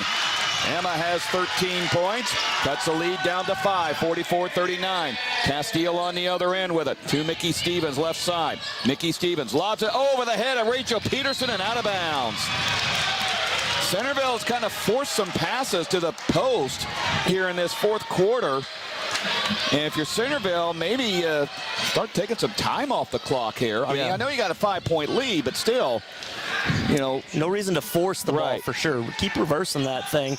Try to deaden that offense and get a quality shot. But we'll take any of those they want to give us. Here's Emma Duncan with the ball and an offensive foul away from the ball. Looks like on Charlie Heffron. I wasn't even looking there. I don't know what happened. They're going to call her for a moving screen, I think. Okay. That is her first, team's third. So Centerville will have it. Inbounding is George to Stevens, back to George. She'll cross the timeline to Abby Drew. Drew, top of the key, goes off to George. George now drives down the lane, puts it up and missed it. Rebound is off of Heffron and out of bounds. Centerville will keep it. Farm Bureau Financial Services agent Cliff Douglas, Insta radio update. Grinnell 55, Pella Christian 32. Stevens to trigger in. Looking, gets it into Rachel George. She'll drive in, puts it up, and a foul on, I think, Heffron. She tried to she really stay with her there. Yeah, and put her hands up and was trying to go big too early with the ball handler there, still having the dribble, and just wasn't able to move and cut her path off to the basket.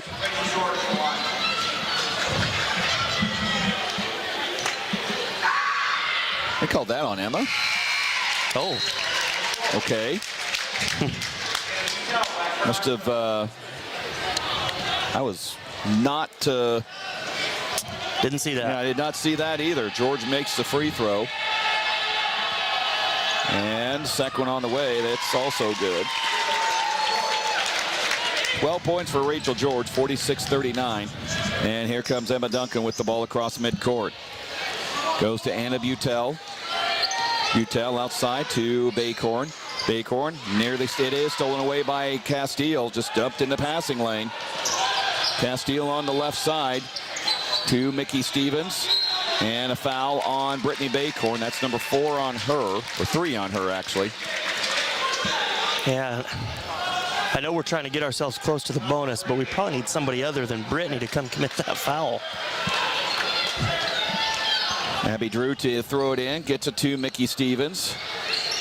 Stevens on the left side, works it back and forth. Now goes to Castile. Castile to Abby Drew, and she gets fouled by Hannah Duncan. That's Hannah's second.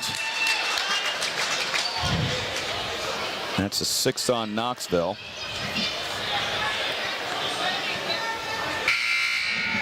Anna Anderson in. Brittany will go out. And almost guarantee you Anna's assignment is if you need to give up a foul, give up a foul. I would assume so here. Don't want Brittany to give one up with 3 fouls already. Here's Stevens to trigger in. Stevens does to Abby Drew. Drew now over to Stevens. You know Centerville's going to keep the ball in their best free throw shooter's hands. Yeah, and Anna's going to have to get up and play some defense here. We cannot be quite as soft right now. Down 7 with 2 minutes to go. Stevens has the ball to Rachel George. Goes to Abby Drew. And Anna Butel comes over to give up the foul. That's the 7th on Knoxville. So finally, Centerville at the free throw line. And Abby Drew at the line for a 1-and-1.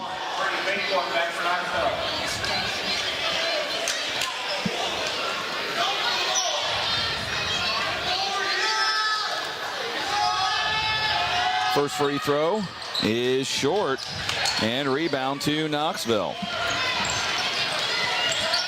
Here's Emma Duncan with it, 46-39, Knoxville trailing. Larissa Wells has it, puts a runner up, and no good, but she is fouled.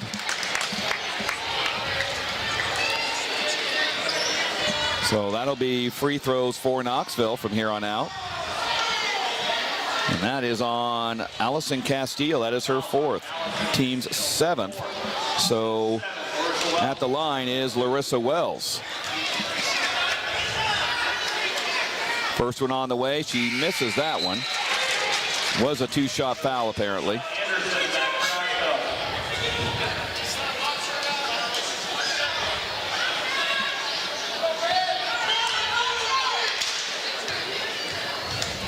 And Larissa's second free throw is good. She goes 1 of 2, 3 points on the night. 1:43 remaining, 46-40 Centerville. Castile with the ball on the baseline. Castile hands to Mickey Stevens. Stevens drives down the baseline, will put it up and score. She got by everybody and nobody picked her up for her 15th point. 48-40. Now Duncan over to Baycorn, back to Larissa Wells on the baseline, puts up the shot, no good. Rebound to George. George clears it to Castile across the timeline, and Brittany will pick up the foul. That is her 4th.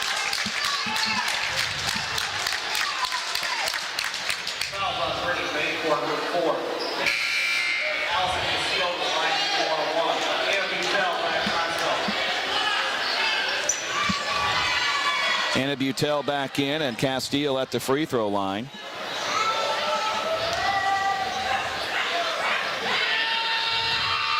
So Castile's first free throw is no good. Rebound to Hannah Duncan. Here's Emma with the ball. She threw it away. Mickey Stevens has it, and then she lost it out of bounds. 1:05 remaining. 48-40, Centerville with the lead. Inbounding is Emma over to Larissa Wells. Back to Emma Duncan. Now around to Anna Duncan. She'll take another 3. That's off. Rebound taken away by Castile. And Anna Butel commits the foul. Her 4th, team's 9th, with 57.8 seconds remaining.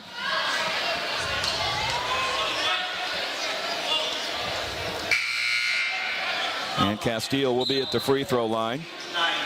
Charlie Heffron checks in. She'll replace Anna Butel.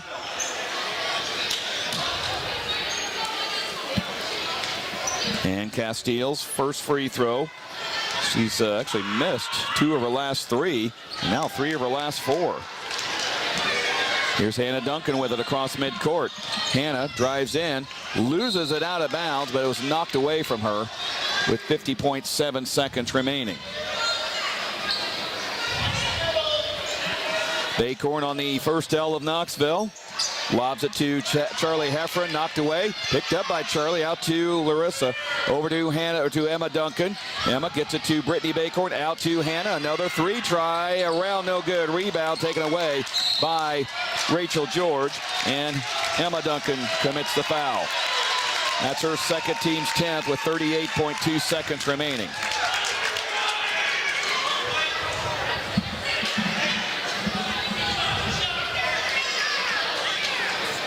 So they'll walk down the other end. Rachel George will be at the free throw line, 12 points.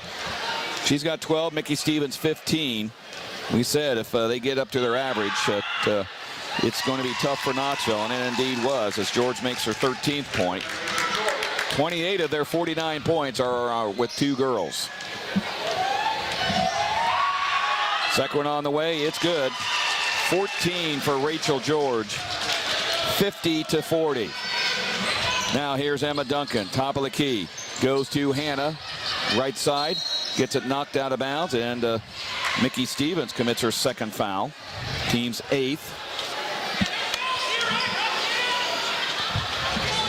So Hannah Duncan at the free throw line, 15 points on the night.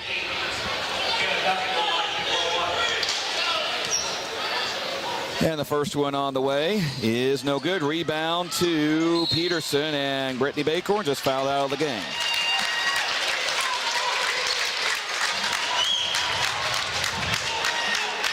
So that's 5 on Brittany. She exits with 4 points with 27 seconds remaining.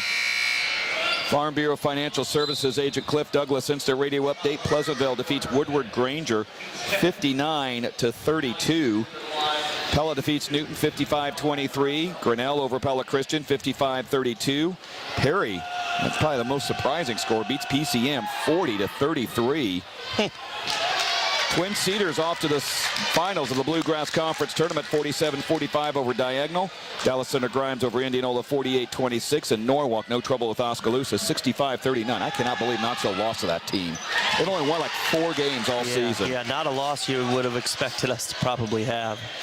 Butel with it over to Larissa Wells. Wells now to Butel. She'll launch the long three. Splice down. Anna Butel, that's her 6-point timeout. Full timeout called by Matt Richard. That's his last one. The Armin Automotive timeout, 51-43 is the score. So 17.5 seconds remaining. And Knoxville appears to be headed for their 7th loss of the season. And heading into Tuesday night against an Albia team that's a very winnable game. But you got to have a lot more energy. And now that someone has really just kind of almost easily played a 1-3-1 on Knoxville, that scouting report's going to be out there now. Yeah, for sure. And haven't seen a ton of zone this year against us, but we've struggled a little bit at times when a zone defense is matched up against us. And you're right, it's that time of year when teams are game planning hard and figuring out ways to get wins when everybody's seen each other. So they're going to watch some of that film. And yeah, I would expect, if I were the Panthers, to probably see some more zone here down the stretch from teams. Of course, after Tuesday night, they start playing the rest of the non-conference schedule. Newton on Saturday up in Des Moines. They got Bondurant Farrar, who's ranked in 4A. Fairfield, who's a very good 4A team this year.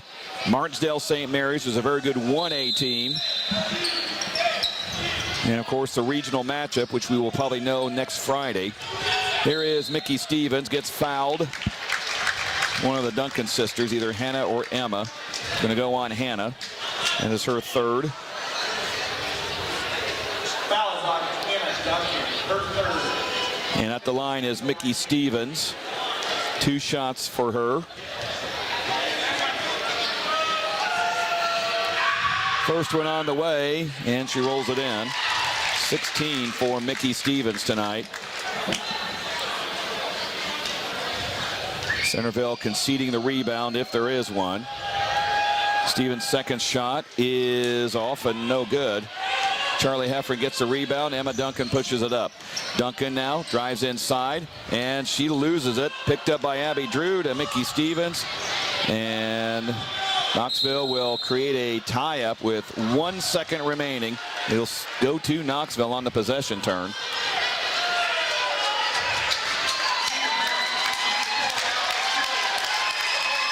Larissa Wells will trigger in. Emma Duncan picks it up, half-court shot, banks and almost goes in. Wouldn't be enough anyway. 52-43. Centerville does clinch at least a share of the South Central Conference Championship, and basically a win Tuesday over Eddyville clinches an outright, a loss, and they got a share with the Rockets. 52-43 the score, the final. This is Knoxville basketball from the Knoxville Hospital and Clinic's radio broadcast booth on KNIA. Hormel Foods in Knoxville is hiring. They have openings on first, second, and third shift for positions including quality control, operations, and maintenance starting at $17.85 an hour. All 9 positions will receive the shift differential. Quality control and operations will receive a 50-cent an hour increase at 3 months and an additional 50-cent an hour increase at 6 months. Employees will be offered weekly pay up to $1,000, a free 2-year college tuition, compressive benefits, paid vacation, and a 401k. Apply today at HormelJobsKnoxville.com. Medicare can be complicated, but not with Wellmark. Call Farm Bureau Agent Cliff Douglas in Knoxville at 641-842-6214 to make choosing the right Medicare plan easy. Cliff Douglas is available anytime to answer all your questions, walk you through the process, and make sure you're getting a plan to meet your needs so you can find coverage confidence. Our senior boys basketball players. First senior, John Butel. John is the son of Will and Christine Butel. Siblings of Anna and Tommy Butel. High school activities, cross country, football, basketball, soccer, golf, track, baseball, National Honor Society, Student Senate, Children's Cancer in Training program.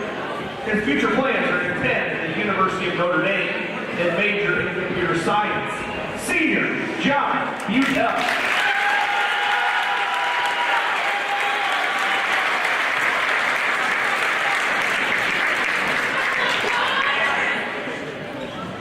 Next senior is Michael Grubel.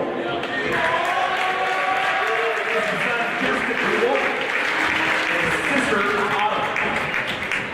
High school activities include football, basketball, and track. His future plans is to become a carpenter. Senior Michael Grubel.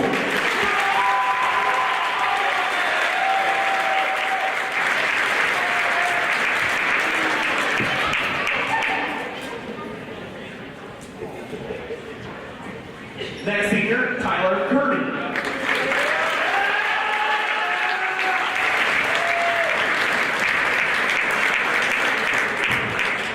Tyler is the son of Debbie and Joe Kirby.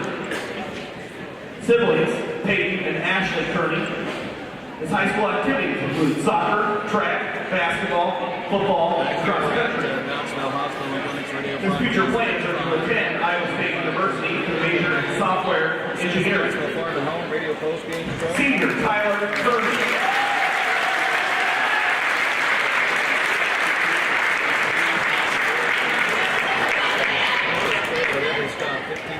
Our last senior, Tawan Knight.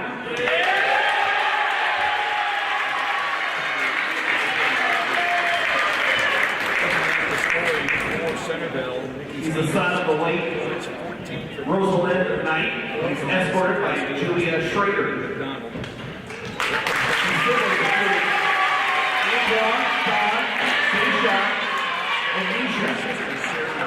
His high school activities include basketball and track. And his future plans? Get money.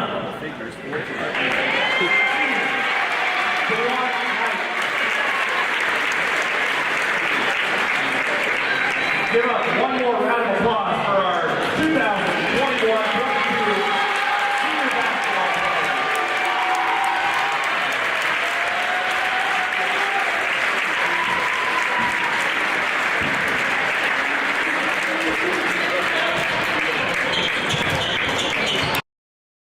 Rebounded Centerville 32-24, but you're not going to win with 29 turnovers, and that's what Knoxville had tonight.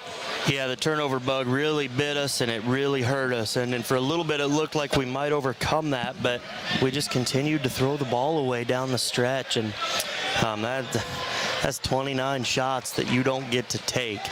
And when we aren't shooting at a high clip, you got to get more shots. You need volume to get points, and it just did not happen tonight. That was tonight's final stats presented by Napa in Knoxville and Sheraton. Napa know-how. Take a look at tonight's Hormel Foods Radio Key Play and Key Player of the game. Key Player of the game, it doesn't appear that she has a great game, only 4 points, but what Brittany Baycorn did when she was in there really kind of changed everything for Knoxville, because when she was out, Knoxville just totally is a different team. They are, and that's just a ton of athleticism. She may not be the most pure basketball player that we have by any means, but she is athletic, and she hustles, and she just plays so gall-darn hard, and she just, yeah, she adds a little bit of just that intangible something that team needs. Key play of the game, Knoxville had it down to 3, 40-37. Panthers miss a 3 that would have tied it, and Centerville goes down. I think it was Mickey Stevens hit a big shot, and Knoxville never got any closer. Yeah, yeah, and we were feeling it at that point. The energy was there. That's a shot as a coach you live with. One of your better shooters and better scorers taking that shot, and unfortunately it didn't go in. That shot goes in, and we're probably talking about a little different outcome, or at least a different score here. But didn't go our way, and that's the game sometimes, I guess. That's been the Hormel Foods Radio Keys to the Game. Looking for a key to your new career? Visit HormelJob.com.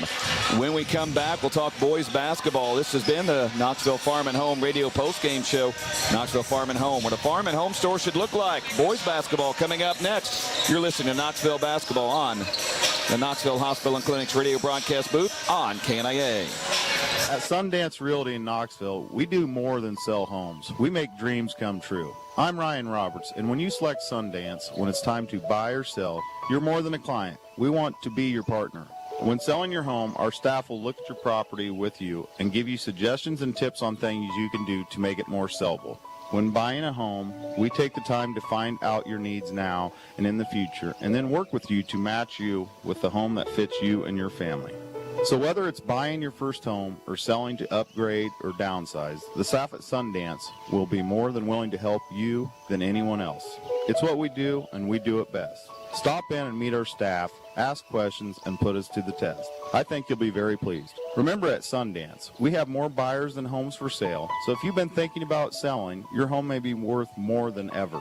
Let Sundance Realty help make your dreams come true today. Locally owned and operated, Sundance Realty in Knoxville. Homes sold, dreams delivered every day.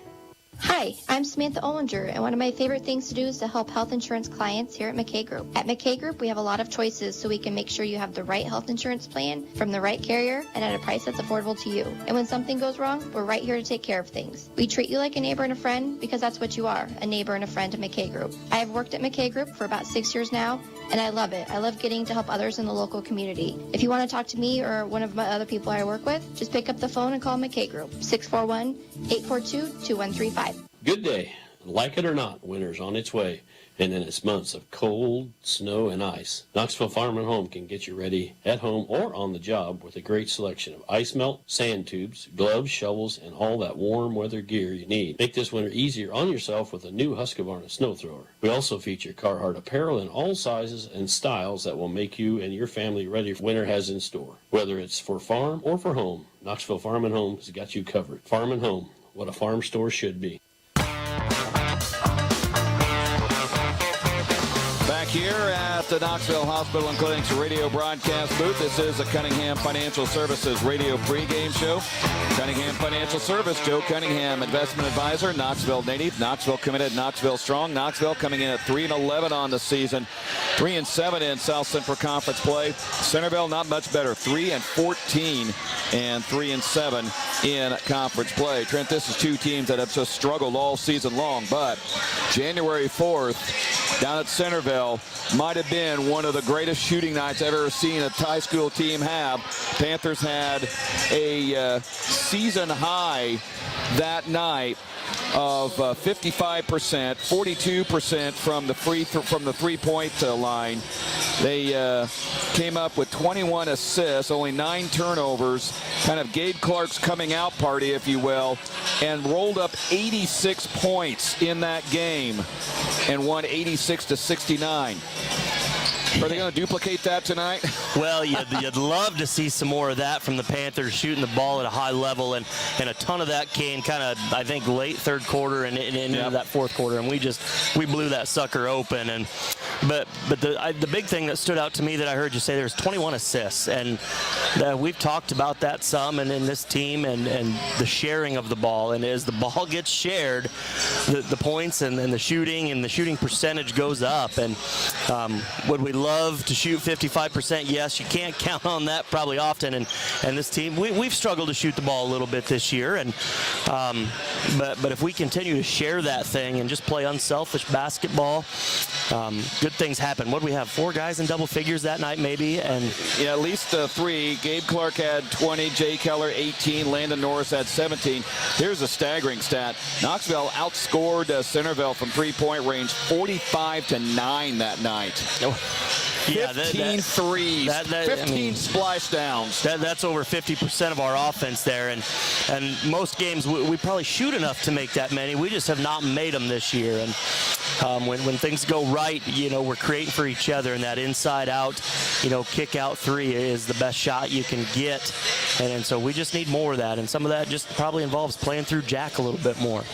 Well, let's take a look at tonight's Hormel Foods radio keys to the game, and that just brings me, to my point. Jack Bertrand, very key tonight, because I would imagine that Centerville, knowing what happened that last time, will probably guard the perimeter a lot more, and that could open things up inside inside for Jack. Could open up driving opportunities for Noah and Jay and a lot of other guys. Yeah, and when Jack, Jack, we kind of sometimes refer to him as the big monster, and we need big monster to kind of come out tonight, and it's that physical, just kind of a bully down there.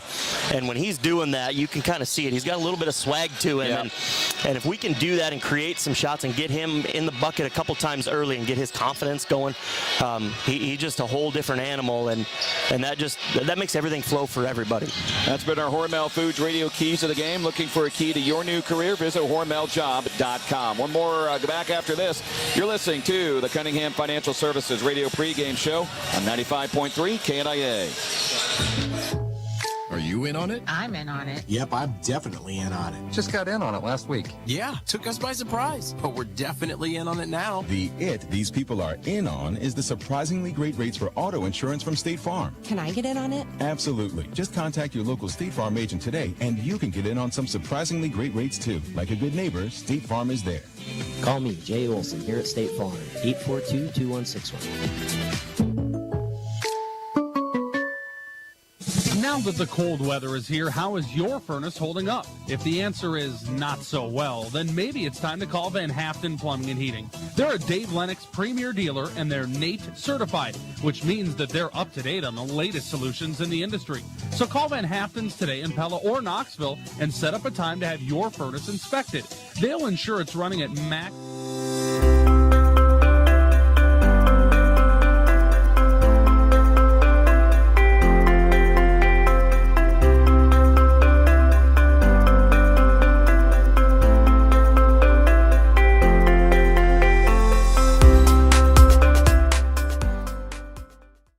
Centerville getting set to play here tonight.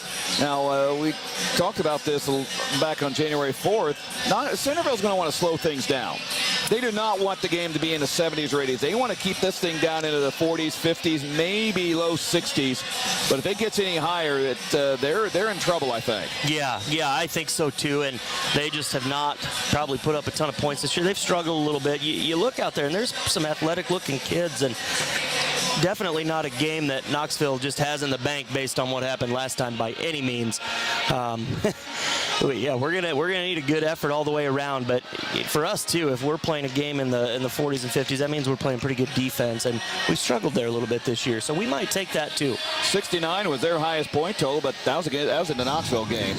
So there you go. Yeah, they've been averaging around about 40 to 45 points here since that game, and they've gone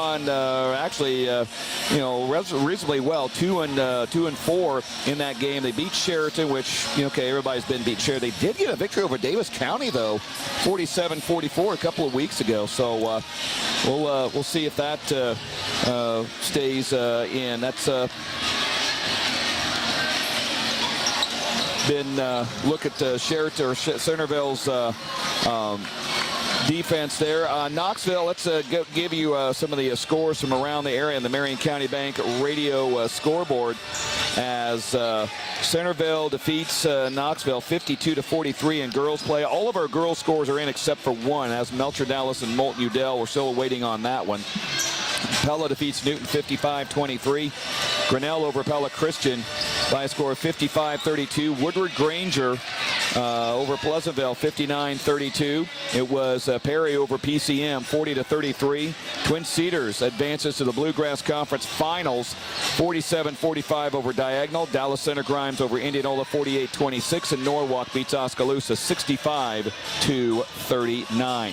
When we come back, we'll have tonight's starting lineups. You're listening to the Cunningham Financial Services Radio Pregame Show on 95.3 KNIA.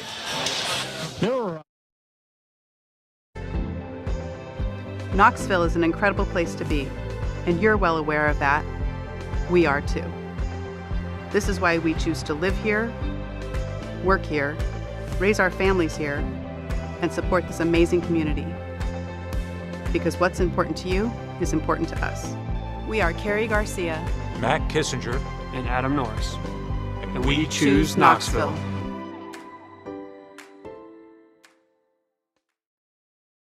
We salute the farmers and their families in Marion and surrounding counties. We know that for today's farmers to be successful, it takes more than just hard work and dedication. It takes a commitment. At Marion County Bank, we're committed to our area farmers' success too. As our area's leading ag bank, we invite you to visit with one of our ag loan officers at our Peller, Knoxville office for all of your ag lending needs, concerns, and opportunities. We have the experience and expertise to help with your farming operation. Marion County Bank, serving you, building community. Member FDIC. Klein's Quick Time is proud to announce that they have hired a new ASC certified technician named Tim Radcliffe. Now with Radcliffe working, Klein's Quick Time will be offering complete auto repair and maintenance on your vehicle. And don't forget, they still do oil changes and unlimited car washes for just $30. Stop in and say hello to Tim Radcliffe and the rest of the Quick Time crew at Klein's Quick Time, your home for quick service.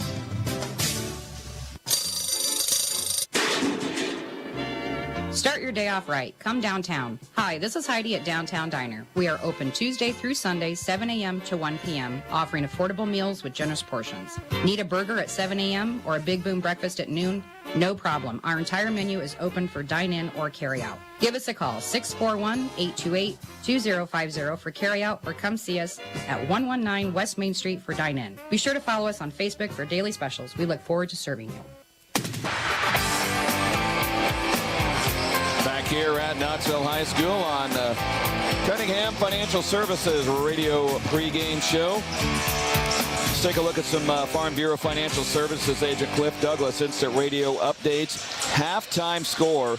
Now we know Newton boys, they're going to want to slow things down to a crawl. They have literally slowed things down to a stop in Newton. 16-15, they lead Pella at the half. Wow. Half. Wow. Oh my. Pella Christian boys at the end of the first quarter lead Grinnell 16-10. Knoxville boys will play Grinnell Monday night over in Grinnell. So and Norwalk leads Oskaloosa at the end of the first quarter 11-9.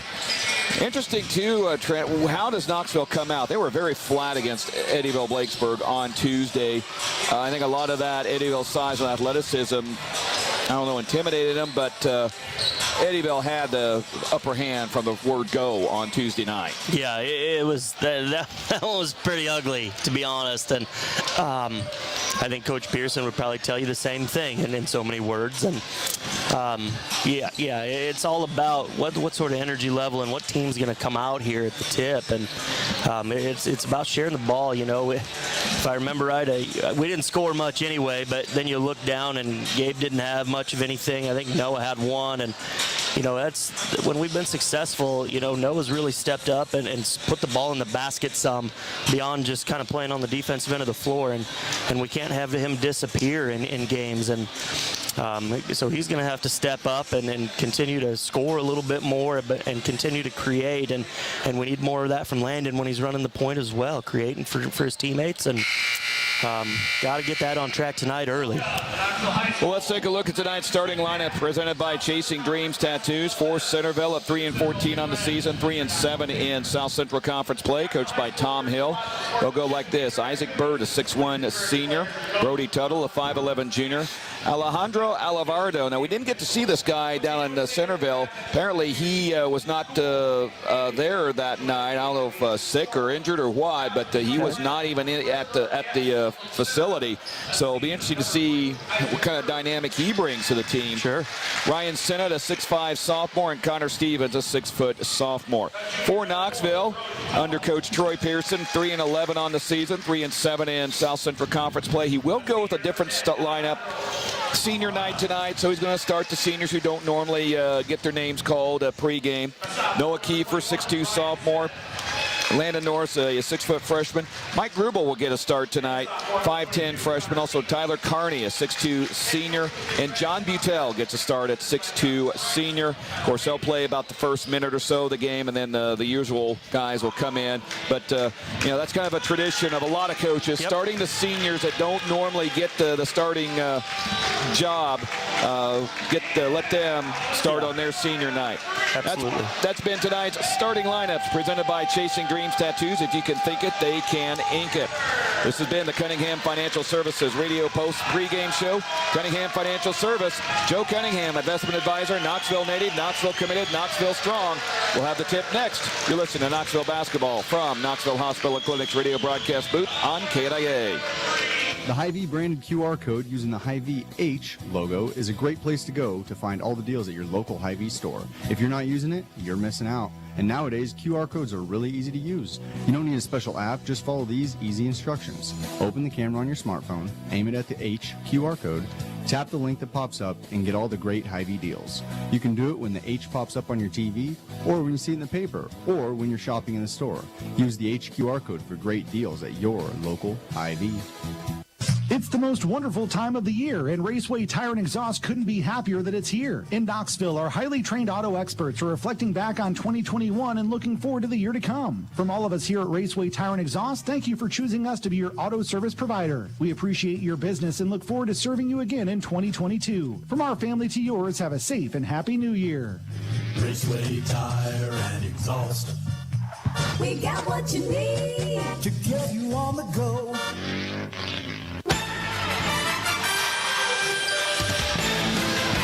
Tonight's colors of the game presented by Brookwood Incorporated.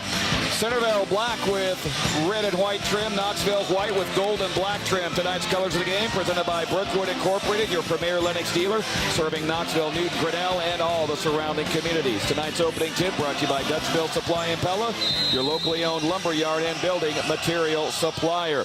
Tyler Carney jumping center against Isaac Bird. We are underway as Centerville gets the first possession of the game. Brody Tuttle with it to Alivando. Goes over to Connor Stevens. Now back to Tuttle. Here's a shot way off the mark, but it falls in the lap of Alivardo. Goes over to Tuttle. Brody Tuttle now gets it to Connor Stevens. Stevens now back to Tuttle. Back over to Stevens on the right side. Gets it to Alivardo. Now in between the rings. Around to Connor Stevens. Back to Brody Tuttle. Well, you can see that he just do not want to go fast at all. Here is Brody Tuttle. Back to Connor Stevens. Stevens on the baseline. Goes back to Brody Tuttle. Around to Alivardo. Goes to the right side. Dumps it inside to Isaac Bird. Has nowhere to go. Out to Brody Tuttle. Inside now to Bird once again. Puts a shot up, no good. Rebound put back up is good by Brody Tuttle. And it's been 1 minute and 3 seconds, and the Panthers finally touched the ball on offense. Now Landon Norris has the ball. Norris on the dribble. He'll go to the right side. Now gets it to Tyler Carney, to Noah Keefer. Keefer into the lane, puts up the runner, no, and a foul. That'll be on Centerville. It's going to go, I believe, on Isaac Bird. That is his third, or first, team's first. And Noah Keefer at the free throw line.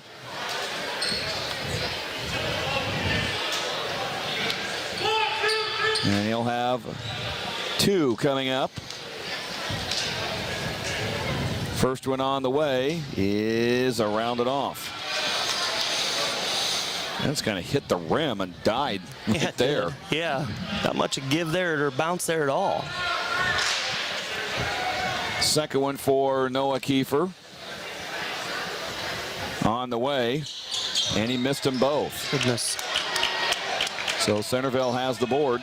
Connor Stevens will bring it up across the logo. Over to Alivardo, to Stevens, around to Brody Tuttle, back to Stevens, around to Alivardo. Lost it out of bounds. That really wasn't that hard of a pass, and he just literally fumbled it like it was coming at him at about 80 miles an hour. Here's Landon Norris with the ball. He'll pull up from 17, and the Bank of Knoxville open for hometown deposits tonight early on. 2 apiece.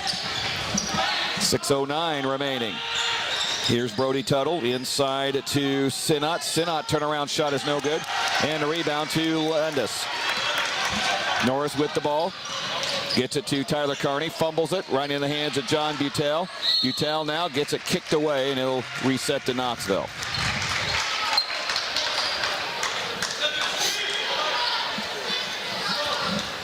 So Norris, or make that, yeah, Norris will trigger in. He'll get it out to Noah Keefer. Now around to Carney. Back to Keefer. Keefer drives in. made the shot, but it doesn't count. It was before the shot he was fouled.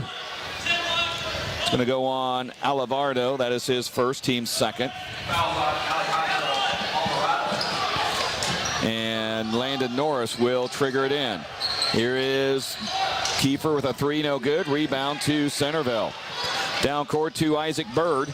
Bird on the run, drives in, puts up the shot, no good. Rebound to Noah Keefer. Noah across the timeline. Top of the key goes to Landon Norris, now to John Butel. A three is open, it's no good. Boy, Panther Pier was ready to explode on that one. And here comes Brody Tuttle with it. Tuttle over to Connor Stevens. Stevens pulls up, no good. And, oh, he got it. That thing bounced up high, and I didn't think that we had any chance of going through, and it did. 4-2 Centerville. Norris has the ball. Norris drives in, leaves it for Grubel, and he lost it but got it back. Goes to Carney. Three. It's good! Splashdown! Tyler Carney. His first points of the night. 5-4, Knoxville with the lead. Now here's Stevens to Alivardo. Round two, Brody Tuttle. Now back to Stevens. Around to Alivardo. To Stevens once again. Brody Tuttle inside to Isaac Bird. He puts it up, no good. Rebound to Sinnott, no good. And Noah Keefer grabs it. Keefer running across the timeline. Into the lane. Leaves it out for John Butel. And he wraparound pass that's stolen away by Centerville.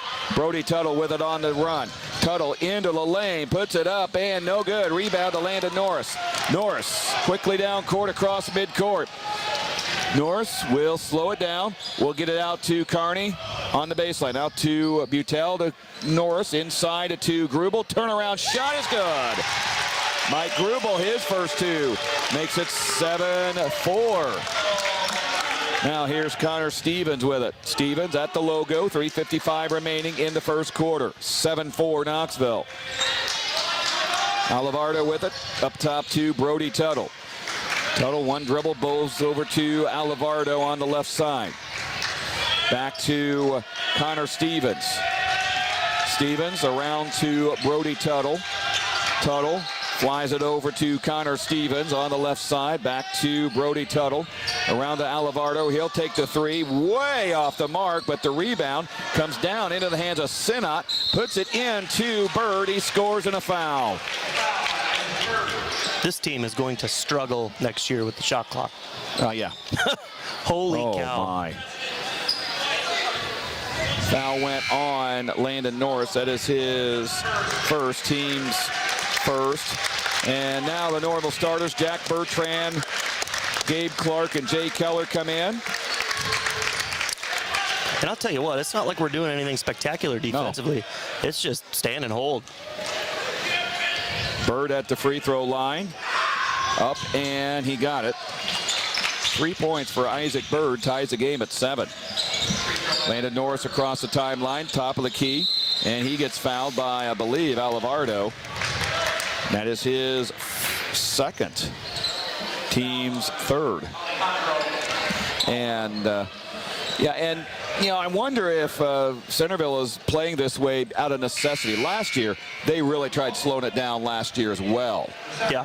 And they just don't have the athletes that they used to have. They don't have a Kozlerich or a Kruzich on the team as they have over the years. So I imagine Coach Hill has to do this out of necessity. Here is Jay Keller, catch and shoot baseline, no good. Rebound is tapped away and controlled by the Big Reds. Connor Stevens has it across midcourt. Stevens goes to Sawyer Wardlow, just checked in. Goes to Bird. Isaac Bird over to Tuttle. Tuttle now up top to Stevens. Now to Wardlow. Back to Stevens in between the rings. Back over to Wardlow. Now dumps it inside to Sinnott. Sinnott puts up the shot. No good. Rebound is tapped out.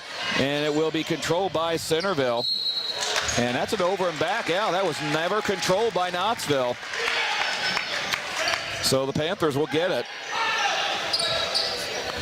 2:41 remaining in the first quarter. In case you missed it, presented by the Knoxville Hospital and Clinics, all tied up as Centerville trying to slow things down to a crawl here. That's in case you missed it, presented by the Knoxville Hospital and Clinics. Landon Norris has the ball. Landon drives in and gets fouled. So that'll be another one on Centerville. That's going to go on Sawyer Wardlow, his first, team's fourth. Norris to trigger in. Norris gets it to Gabe Clark. Around to Noah Keefer. Now to Jay Keller. Ames, fires a three. It is in and out. Halfway down and would refuse to come out. Now Connor Stevens across midcourt. Stevens goes to Sawyer Wardlow to Sinnott on the high post. Gets it knocked away. Got it back. Now to Isaac Bird. Bird and an offensive foul. Guess who gets a candy bar? Gosh, all those candy bars, you figure you can gain a little weight, but well, we'd like him to gain some weight. Yeah, muscle weight. Well, yes, agreed. But you want to know what's crazy? I never see those candy bars come home. Oh no, of course not. I don't know if they make it out of the locker room. No, I doubt if they even make it to the car. Probably not. Here is a three by North, way off the mark there, and rebound to Brody Tuttle. Tuttle across midcourt, 1:53 remaining, still 7 apiece. Inside to Ryan Sinnott, turnaround shot is no good. Rebound to Jay Keller. Boy, he got in there amongst the trees and snuck in and got the rebound. Keller with it across midcourt on the run. Drives in, leaves it for Jack Bertrand, and he gets it blocked. That was a beautiful play, except Bertrand probably a little slow in getting the shot up. Here's Tuttle with the ball. Tuttle on the left side. Goes up to Connor Stevens. Connor Stevens in between the rings. Sends it to Sawyer Wardlow on the right side. Wardlow now gets it to Isaac Bird. Puts a shot up and no good. Missed it badly. Rebound to Landon Norris. Norris across midcourt on the run. Stops. Sends it over to Keller. Now to Gabe Clark. Three is good. Splash down. Gabe Clark. His first points, 10-7 Knoxville. Bringing it up is Connor Stevens on the walk across the midcourt stride. Over to Sawyer Wardlow. Wardlow puts it inside. Ball into the hands of Bird. Puts it up, no good. Rebound. Big Jack grabs one, but he throws it away right in the hands of Connor Stevens, who lays it up and in. Stevens with his fourth point. 10-9 with 35 seconds remaining in the first. Here's Keefer with it. Keefer on the right side. Gets a pick, goes to Jay Keller. Drives across the lane, now gets it to Clark. Gabe with another three. Splash down, Gabe Clark again. Is this one of those nights for him? 6 for Gabe, 13-9. 12 seconds remaining in the quarter. Connor Stevens with it for Centerville. To Brody Tuttle. 7 seconds, down to 6. Tuttle driving, puts it up. Another offensive foul. They're going to call an off block. He was there too. And there's no restraining line either. He was out of control. That was a bad call. Yeah, there's no restraining line like there is in college. Now, if that would have been in college, we might have had a little different idea. Yep, absolutely.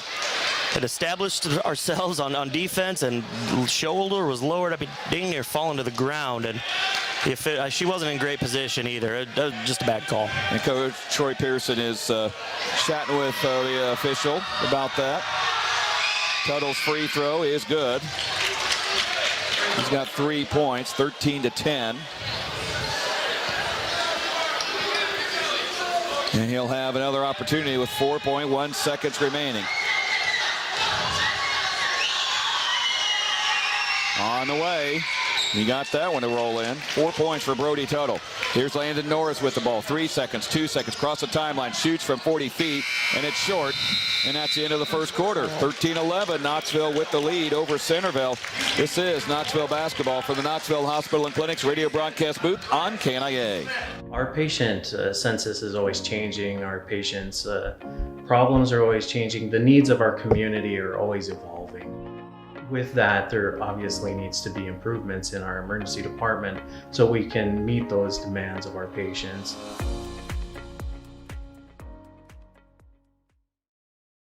Come see us at 413 East Main Street in Knoxville. Knoxville is our hometown.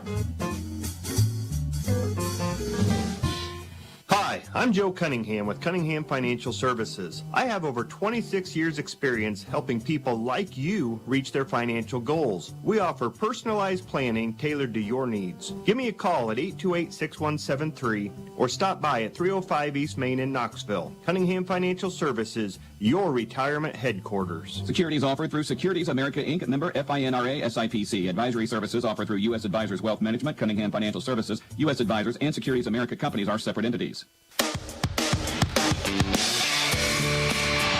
1 quarter in the books, 13-11. Knoxville with the lead over Centerville.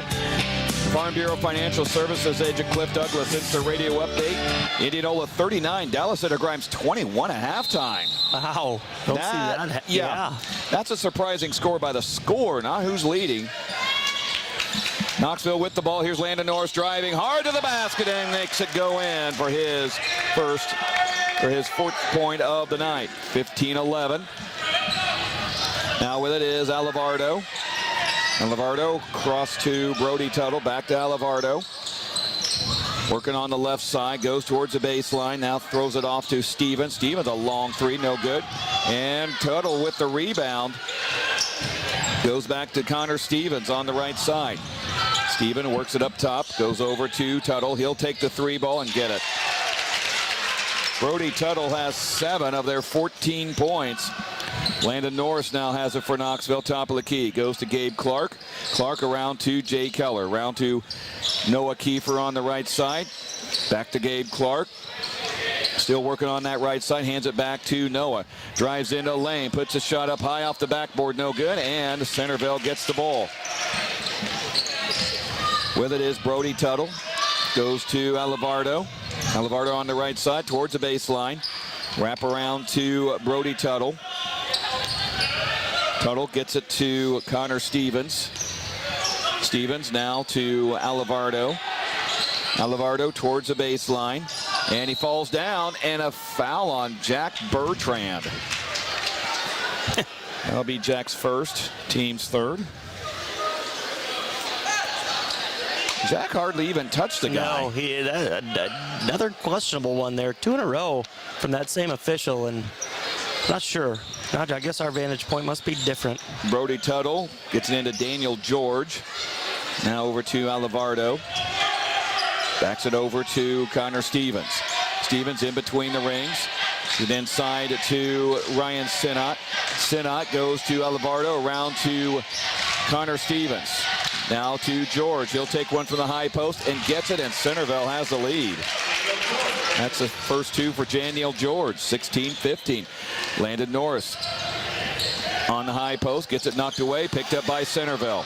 Connor Stevens has it over to Tuttle, and he will put it up. And it was blocked over the backboard by Jay Keller. But they say he didn't even touch it. Connor Willis into the game for Knoxville. So Knoxville will have it, trailing 16-50 with 5:54 remaining in the first half. Landon Norris, top of the key, drives in, will drive by everybody, blows by them all for his 6 point. 6 for Landon, 17-16, Knoxville is up. Connor Stevens has it over to Alivardo. Alivardo towards the baseline to Brody Tuttle. Tuttle round to Connor Stevens again. Stevens gets it to Alivardo. Now to Brody Tuttle, top of the key. To Connor Stevens, and he threw it away.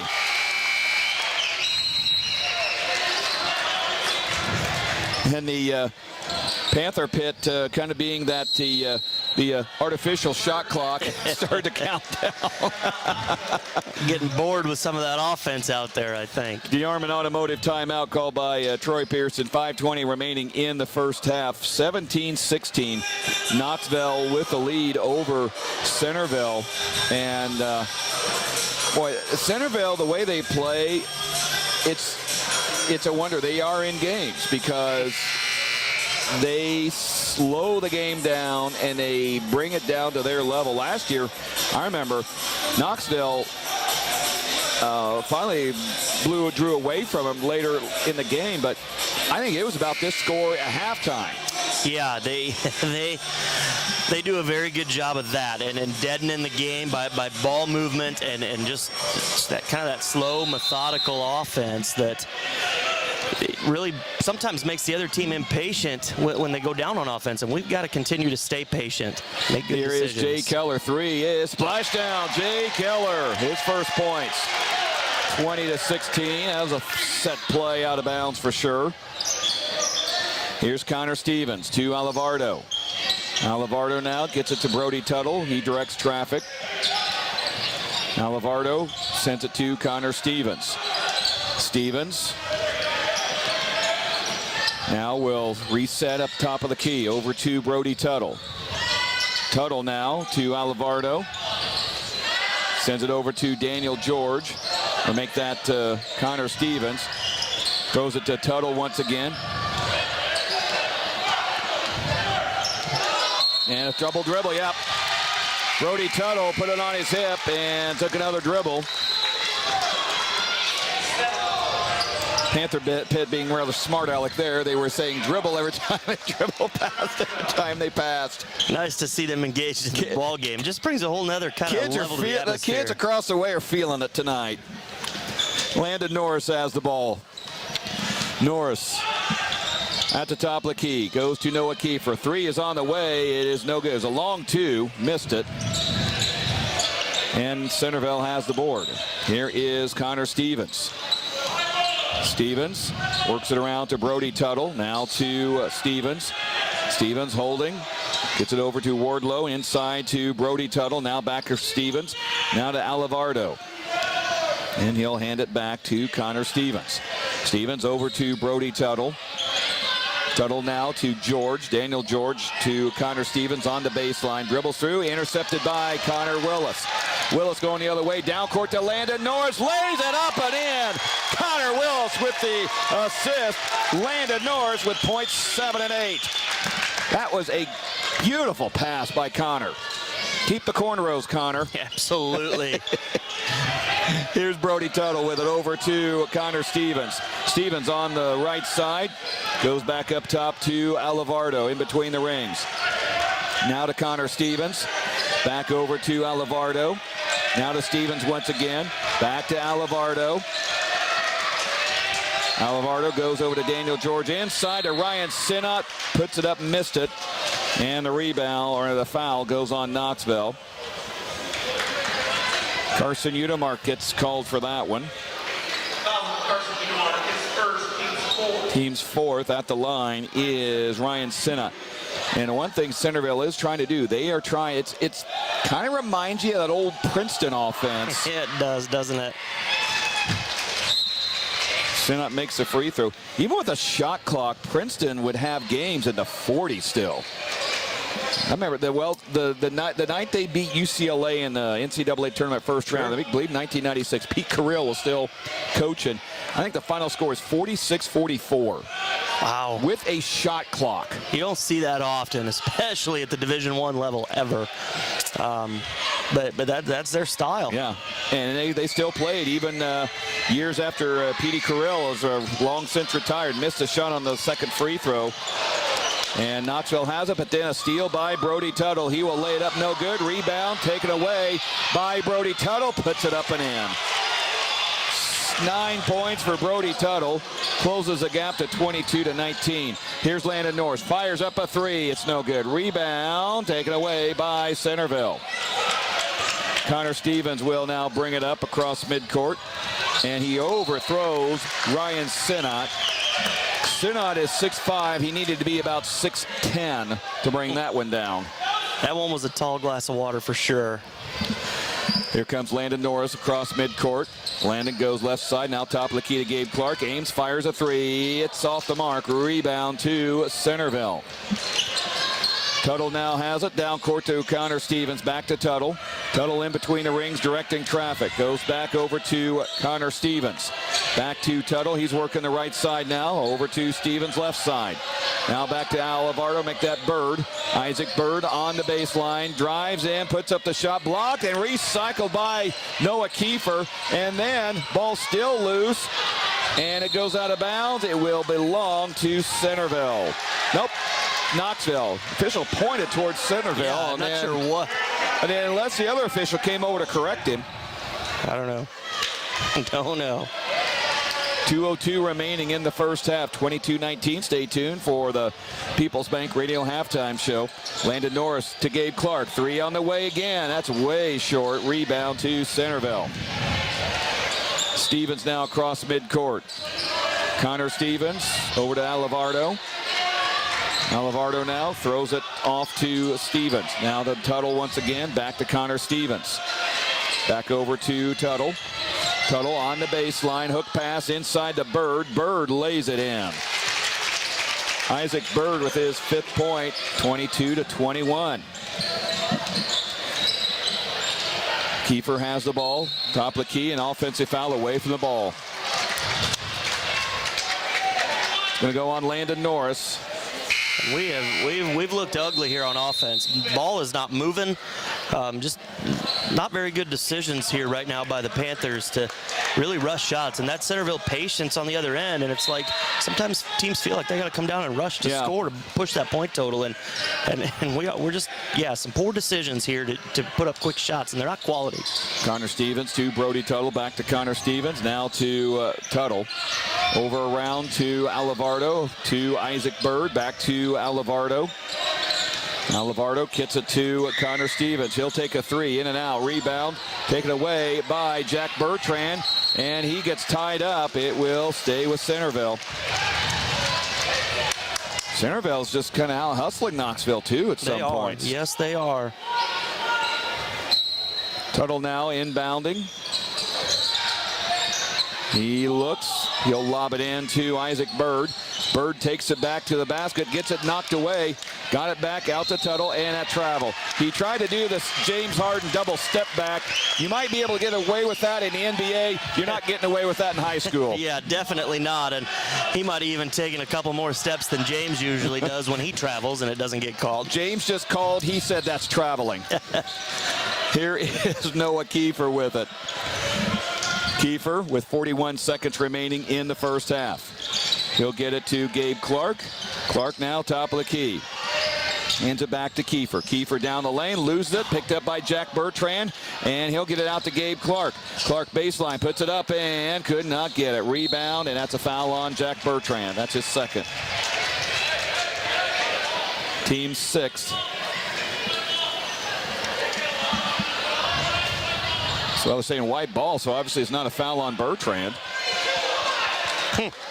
So it's going to be a foul on Alivardo. All right. Okay, we'll take that. That's 3 on him, yeah.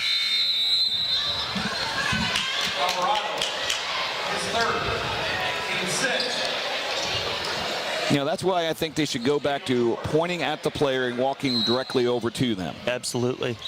They used to do that back in the day. Ball kicked away on that inbound, so it'll be Knoxville inbound again. 24.6 seconds remaining. Here is Gabe Clark, catch and shoot 3, good! In and out, spun around the rim and dropped in. 9 for Gabe, 25-21, 13 seconds remaining in the half. Here's Brody Tuttle. He'll put one up from the baseline, no good. Rebound to Carson Unimark, 7 seconds remaining. Carson across the timeline on the dribble.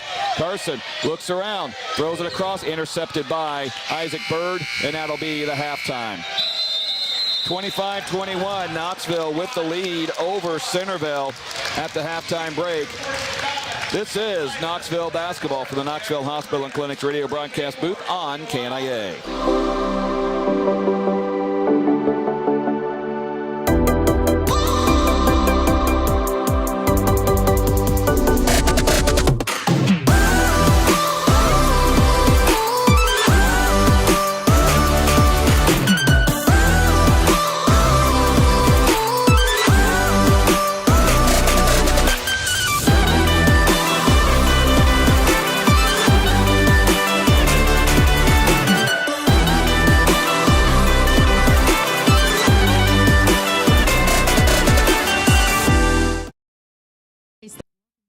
Favorite cup of coffee when the ground are up. The Coffee Connection is also the perfect place to meet with friends.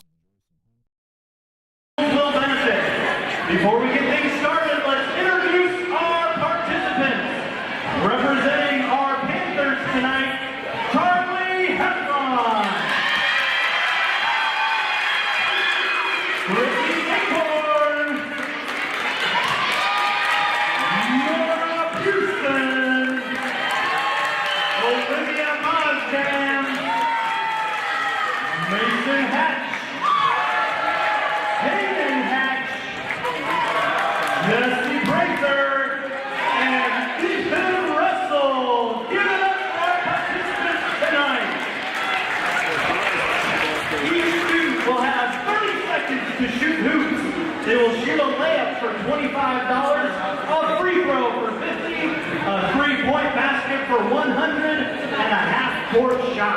If they hit the backboard or the rim on the half court, they will earn $250. And if they make a half court basket, they will raise $1,000 for their school. Let's get 30 seconds on the clock.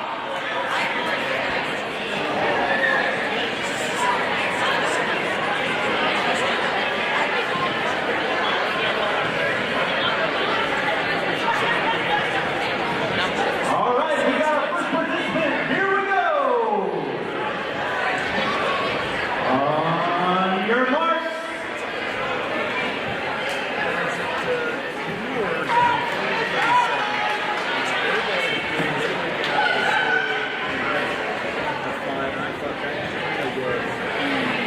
All right, let's cheer them on. On your marks. Get set. Go.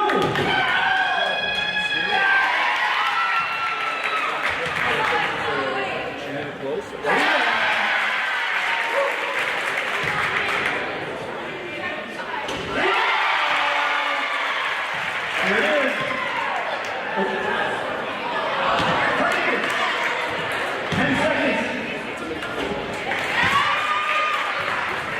5. Oh yeah! All right, next one. On your mark. Get set. Go.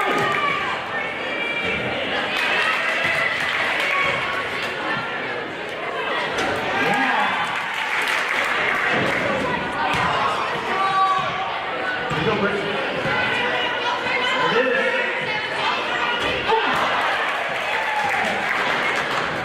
All right, 10 seconds. 5, 4, 3, 2, 1. All right, on your mark.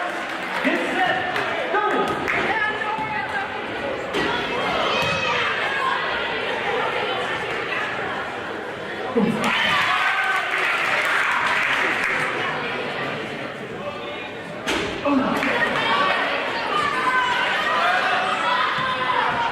Here it is.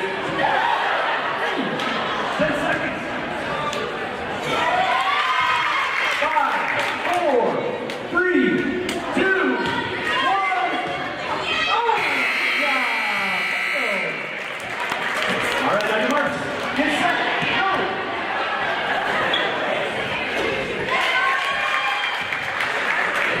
As far as did for Here we go. things changed. 10 seconds. 5, 4, 3, 2, 1. Yeah. All right, up next, here we go. On your marks. Get set. Go.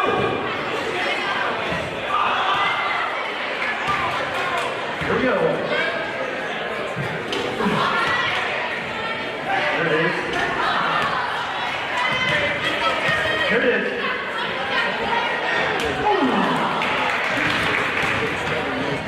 10 seconds. 5, 4, 3, 2, 1.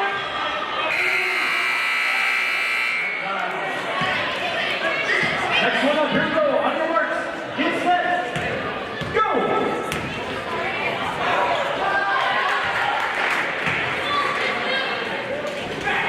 Nice. Here it is. Oh. Go. Oh. Oh. 10 seconds. 5, 4, 3, 2, 1. Oh! Yeah. Go. Here we go. On your mark. Get set. Go.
Receive a 50-cent an hour increase at 3 months and an additional 50-cent an hour increase at 6 months.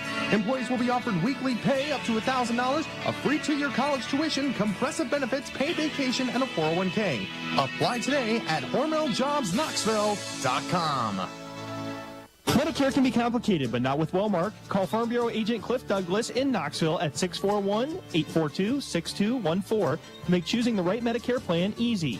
Cliff Douglas is available anytime to answer all your questions, walk you through the process, and make sure you're getting a plan to meet your needs so you can find coverage confidence.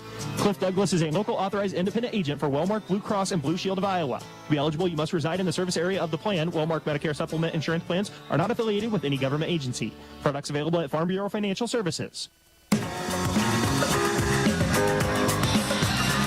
Back here at Knoxville High School, 25-21, Knoxville with the lead over Centerville. And your Knoxville kind of adjustments. Did you make it halftime now with, up by 4 and, you got to figure out something with Centerville's offense. What, do you take more chances on defense if you're out there? Not necessarily. They've only got 21 points, and that's kind of right in line with where they want to be, which is okay. If we're holding them into the 40s, we're at least going to be in it if we're not running away with it in the end. And it's honestly, I think they just need to stay patient and do the right things on defense. And they want to sit out there and throw the ball around, and we've watched them just throw it out of bounds really uncontested a few times. And we just can't let their style of play dictate that we do anything dumb on the offensive end and rush things that we don't need to rush. 25-21 is the score at the halftime break. You've been listening to the People's Bank Radio Halftime Show. People's Bank in Knoxville. Community banking with emphasis on the community. Member FDIC. We'll come back. We'll have the second half of action right after this. You're listening to the Knoxville Panthers on 95.3 KNIA from the Knoxville Hospital and Clinics radio broadcast booth. Good Samaritan Society in Indianola is committed to providing an unprecedented level of quality service, compassionate care, and range of amenities to ensure the residents enjoy a carefree, fulfilling lifestyle that is tailored to their needs. Proudly serving Warren County and the surrounding Des Moines areas, their friendly, professional staff is dedicated to enhancing your life, bringing you joy, and creating opportunities that care for your whole person. Give them a call today at 515-302-6791 and get the next journey of your life started the right way today. When all you see is numbers, we'll tell you what's deductible and what's not. When all you see is numbers, we'll find a better way to structure the transaction. When all you see is numbers, we'll help you run your business more efficiently. When all you see is numbers, come see the tax and consulting professionals at Cron Russell CPA in Knoxville, Iowa. Call today at 842-5821. You see numbers, we see opportunities.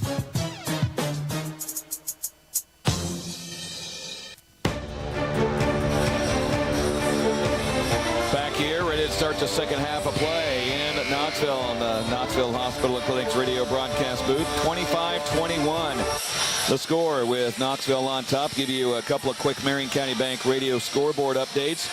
Newton leads Pella with 4:22 left, 33-31.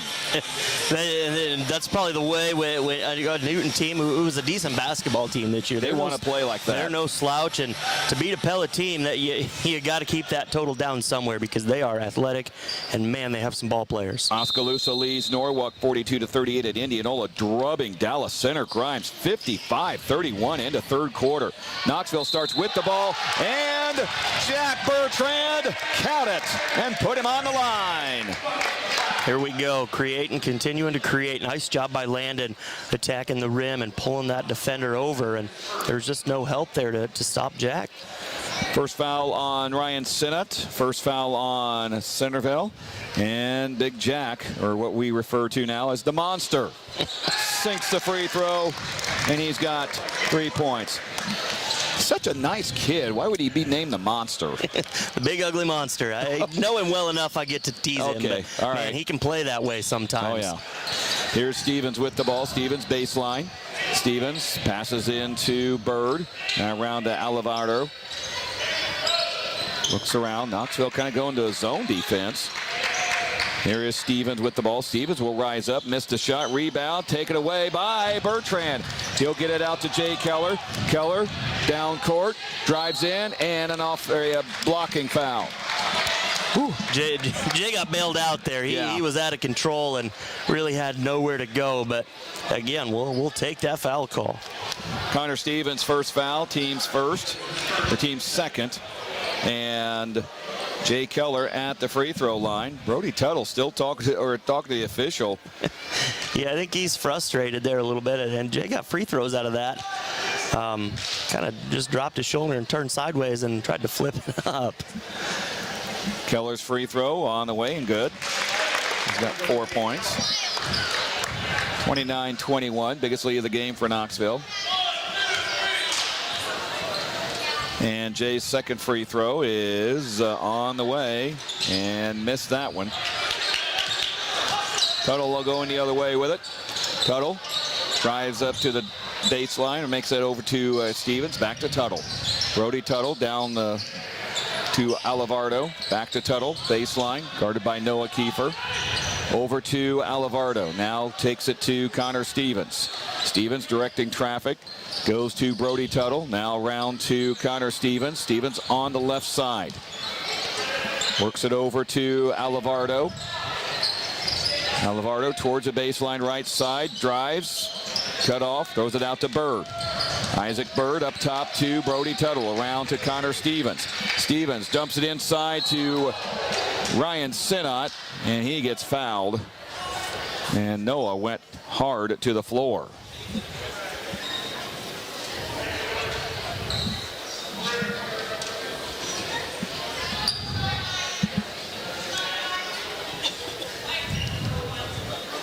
Noah will get called for the foul, his second, team's first. Concern right now is Noah Keefer kind of laying face down. Trainer and now Troy Pearson out to check on him. 6:36 remaining in the third quarter. 29-21. Knoxville with the lead over Centerville.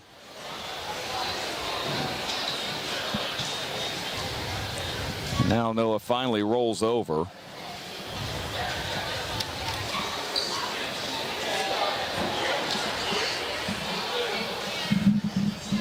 Take a quick timeout here. 6:36 remaining in the third quarter. 29-21. Knoxville with the lead over Centerville. We're back after this. You're listening to Knoxville basketball from the Knoxville Hospital and Clinics radio broadcast booth on KNIA.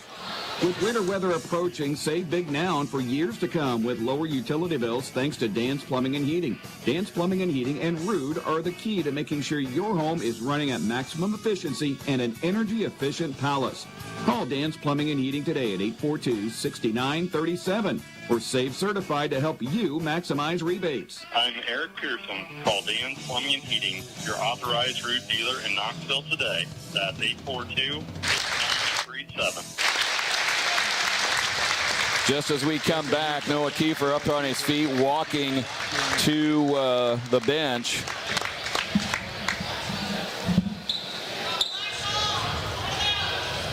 Hopefully it's not serious, but he was down, face down on the floor for a couple of minutes. And he goes to the end of the bench to get things back in order. And Isaac Bird will trigger it in. Goes to Connor Stevens. Now out to Alivardo. Alivardo over to Tuttle, top of the key. Brody Tuttle on the left side. Goes up top to Alivardo. Back to Tuttle. Tuttle directing traffic now. Goes to Alivardo again. Baseline. Back to Tuttle. Around to Connor Stevens. Stevens in between the rings. Now to Brody Tuttle. Tuttle out to Connor Stevens. Stevens out to Tuttle once again. This isn't methodical. This is just downright, I don't know what to call it. Boring? Yes, boring. Thank you.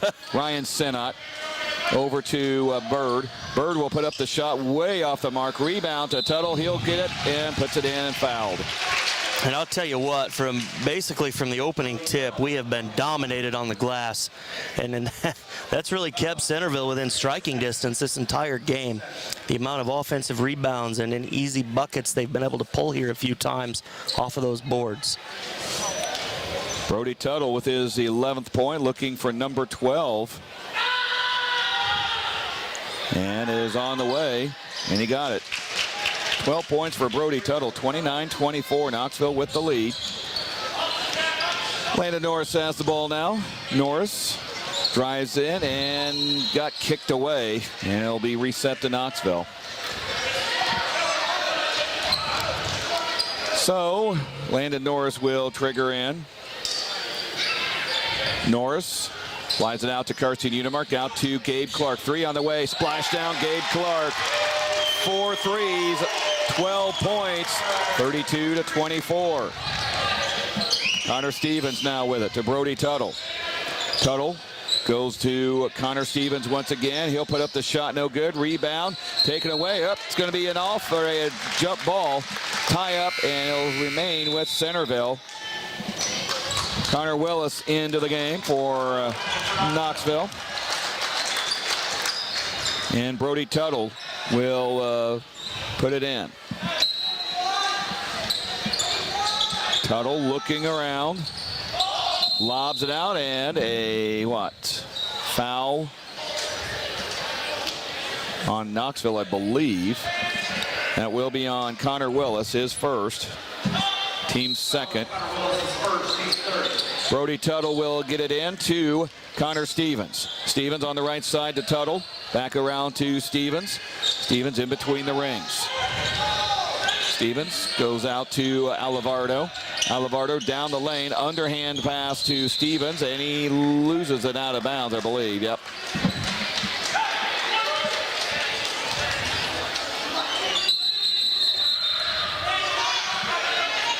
Nets tangled up. So Carson Unimark will trigger in, and he goes to Landon Norris. Landon across midcourt. Landon goes to Mike Grubel. Nice pass to Landon. Couldn't get it out to Connor Willis. Around to Unimark. 3 is good. Splash down. Carson Unimark. Udy hits it near the Edward Jones sign on the court. 35-24. Brody Tuttle with it for Centerville. Tuttle goes to Alivardo. Now gets it to Connor Stevens. Now throws it back over to Tuttle. Around to Connor Stevens again. Now Tuttle to Connor Stevens. Over to Alivardo. Gets it to Stevens. Almost like it's a 1-4 defense there for Knoxville. Looks that way sometimes, doesn't it? I think it's 2-3, but someone's always sagging back into that second line. Here's Brody Tuttle with it. Now to Connor Stevens. Back to Tuttle. Over to Stevens. Back to Tuttle. He'll take a long 3 that is no good. Rebound. Carson Unimark gets it. And a foul on Alivardo. That's his 4th. Team's 3rd of the half.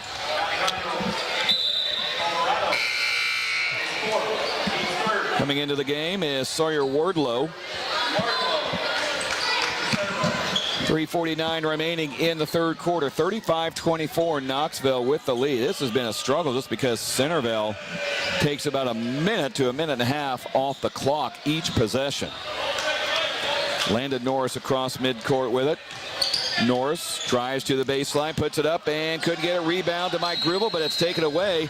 And they're going to call a tie-up. It will go to Knoxville.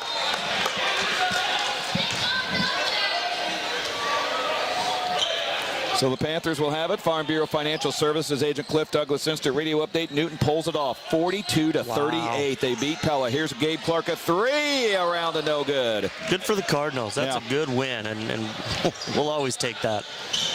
Brody Tuttle now with it. Over to Connor Stevens. Stevens now to Brody Tuttle. Around to Connor Stevens. Over to Isaac Bird. Now to Connor Stevens. To Tuttle. Around to Sawyer Wardlow. Gets it to Connor Stevens up top. Isaac Bird with it. Over to Wardlow, to Bird, now to Stevens once again. Goes to Wardlow. Panther Pit back to basically telling everybody what's going on here in the gymnasium. Now here's Bird with it. Out to Tuttle once again. Around to Connor Stevens. Inside to Bird. Bird puts up the shot and in. Isaac Bird, 7 points, 35-26. Norris has the ball now, over to Connor Willis. Willis lines up a three. Might have been blocked, and it goes out of bounds.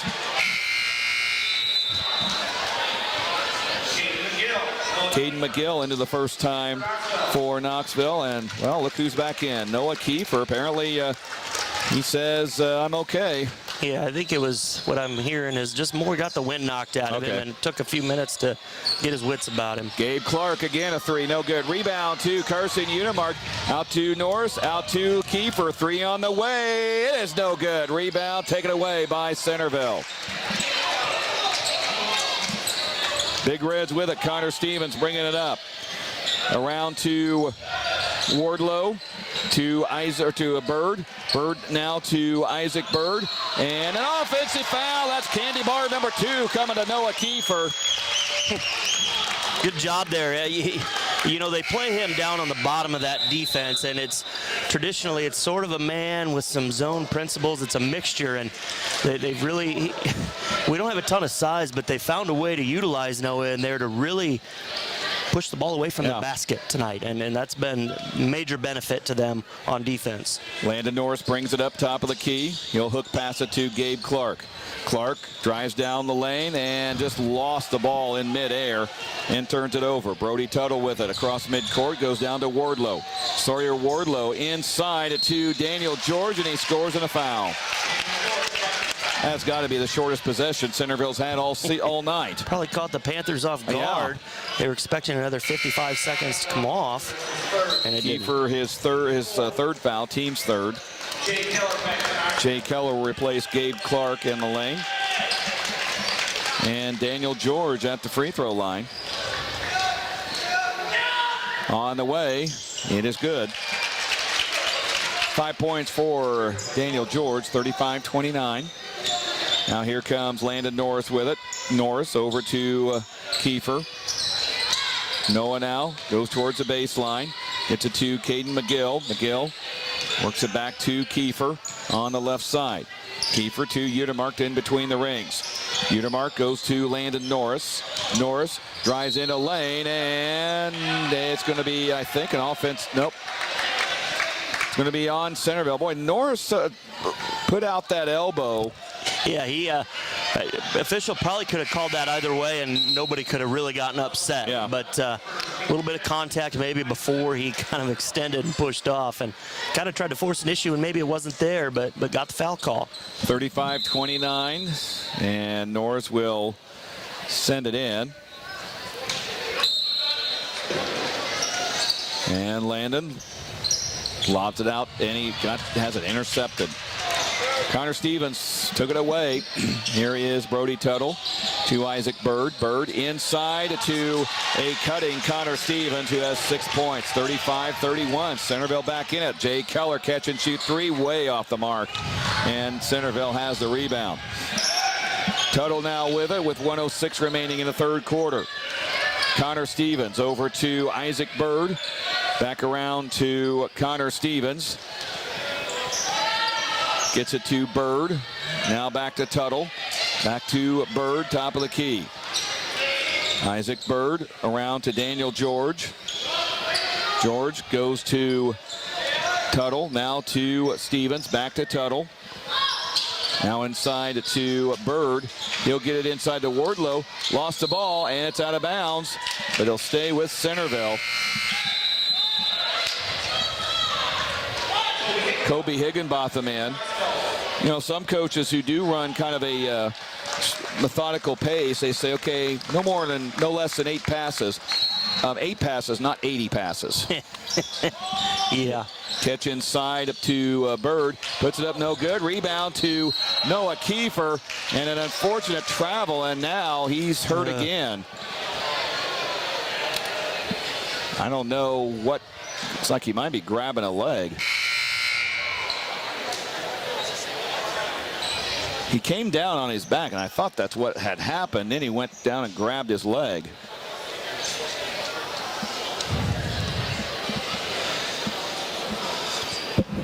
.9 seconds remaining. 35-31 is the score. Trainer out checking on Noah again. Now assistant coach Dylan Mick will walk out there.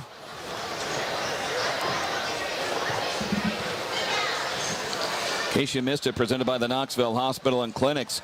Centerville has stayed in this one by very methodical, we'll call it that, offense, getting rebounds. Right now they are really controlling the boards so far tonight, 23-16. As we wrap up this third quarter of play. We're going to get Noah back up onto his feet. And now he'll need some help getting off the floor. And he is not even putting any weight on that leg. It looks like it might, the way he was grabbing it might have been an ankle.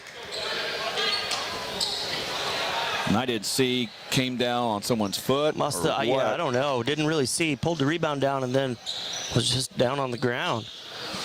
Not sure. No, he's not even putting any amount of weight on that foot whatsoever.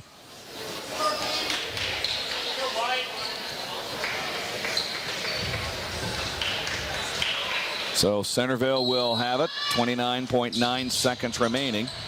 Here is Connor Stevens. Stevens on the baseline. Stevens brings it around, top of the key. Now to Brody Tuttle, back to Stevens. Stevens works it on the left side, back up top to Daniel George. Goes to Tuttle, or make that Stevens. Three is no good. Rebound tipped away into the hands of Landon Norris. 7 seconds remaining. Landon down court to Kobe Higginbotham. 3 seconds. Two will drive in, puts it up. Good! Count it! And put him on the line with .9 left in the third quarter.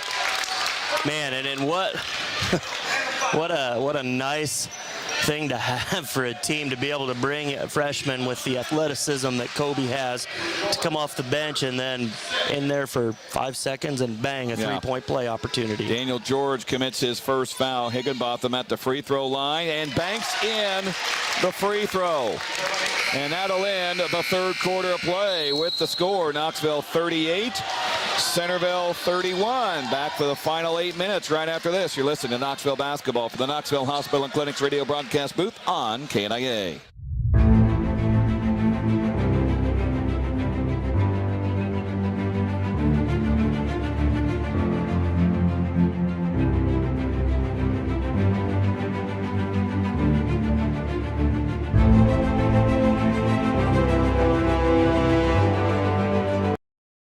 We take the time to find out your needs now and in the future, and then work with you to match you with the home that fits you and your family. So whether it's buying your first home or selling to upgrade or downsize, the staff at Sundance will be more than willing to help you than anyone else. It's what we do, and we do it best. Stop in and meet our staff, ask questions, and put us to the test. I think you'll be very pleased. Remember, at Sundance, we have more buyers than homes for sale, so if you've been thinking about selling, your home may be worth more than ever. Let Sundance Realty help make your dreams come true today. Locally owned and operated, Sundance Realty in Knoxville. Homes sold, dreams delivered every day.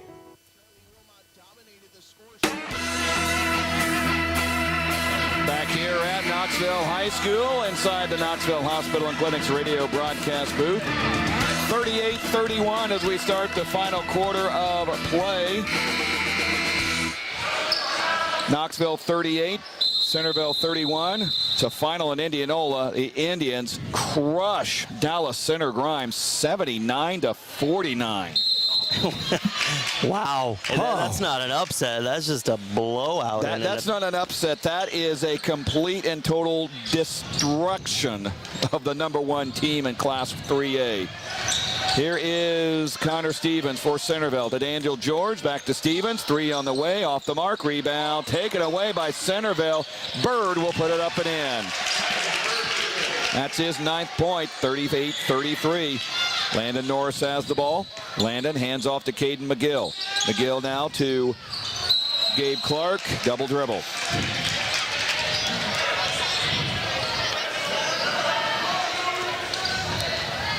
So Panthers give it up again. And Connor Stevens will bring it up across the logo. Goes to Isaac Bird. Now up top to Brody Tuttle. Now cross to Connor Stevens. Stevens now to Daniel George. To Isaac Bird. Gets it to Connor Stevens once again on the right side. Stevens dumps it into Daniel George. Now to Wardlow. Turnaround shot is no good. Rebound to Bird again. Up and good. Isaac Bird, his 11th point. Knoxville with it. Here is Caden McGill. McGill on the right side, stolen away by Isaac Bird, and then stolen right back. And now fight for the loose ball, and a timeout called by Centerville. Tom Hill bails out his own team there with a 30-second DeArmond Automotive timeout.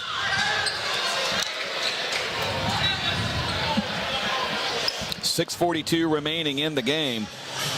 38-35 Centerville. Big Reds are playing literally at their pace, and they've forced Knoxville into it. Yeah, they really have, and honestly, you know, that they've made it an ugly game, which is exactly what they need and want to do. But we've let them kind of rush us or force us into some just not great decisions on offense, you know, trying to force things and push them when it's not there and turning it over. Still maybe some ill-advised rush shots when we don't need to. And in a game like this, we've got to get quality shots. Back out of the timeout. Centerville will have it. Here's Bird with it. To Connor Stevens. Stevens on the wing left side goes to Daniel George. Now to Brody Tuttle. Around to Isaac Bird. Bird gets it to Connor Stevens. Stevens holding. Entry pass to Bird. Bird around to Stevens. Kicks it over to Daniel George. Tip pass to Brody Tuttle. A 3, no good. Rebound taken away by Isaac Bird. Lost the ball on the baseline, and that will be out of bounds off of Knoxville. Mike Grubel was actually in there kind of causing some problems, and he just couldn't get the ball before it went out. And now what we got? Not sure. Yeah. A redo. Yeah, official pointed and said, pointed at something. Here's Connor Stevens with it for Centerville. Stevens, top of the key. Goes to Brody Tuttle. Now to Isaac Bird. Back to Tuttle. Around to Connor Stevens again. Stevens back to Isaac Bird. Bird drives in, lost it, got it back. Puts up the shot and in. Isaac Bird has taken over this game. 13 points. It's 38-37. Here is Gabe Clark with it. Around to Jay Keller. He'll launch the 3. It is in and out. Rebound taken away by Landon Norris. He'll clean it up for his 10th point. 40-37. Here's Connor Stevens over to Tuttle. Around to Bird, and it's out of bounds.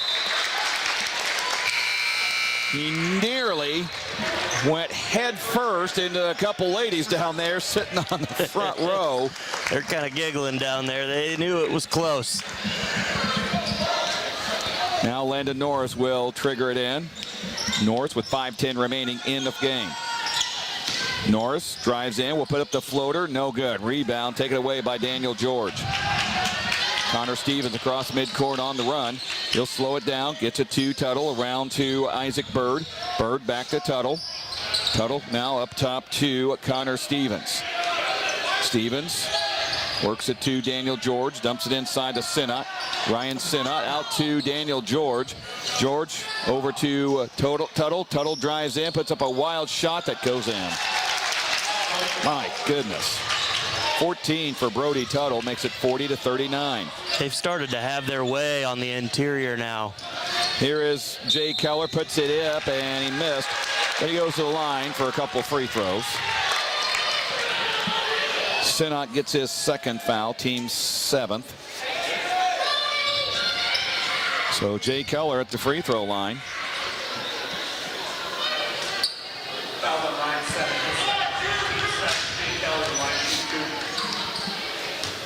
Keller, first shot up and around and off. He'll have another opportunity for it.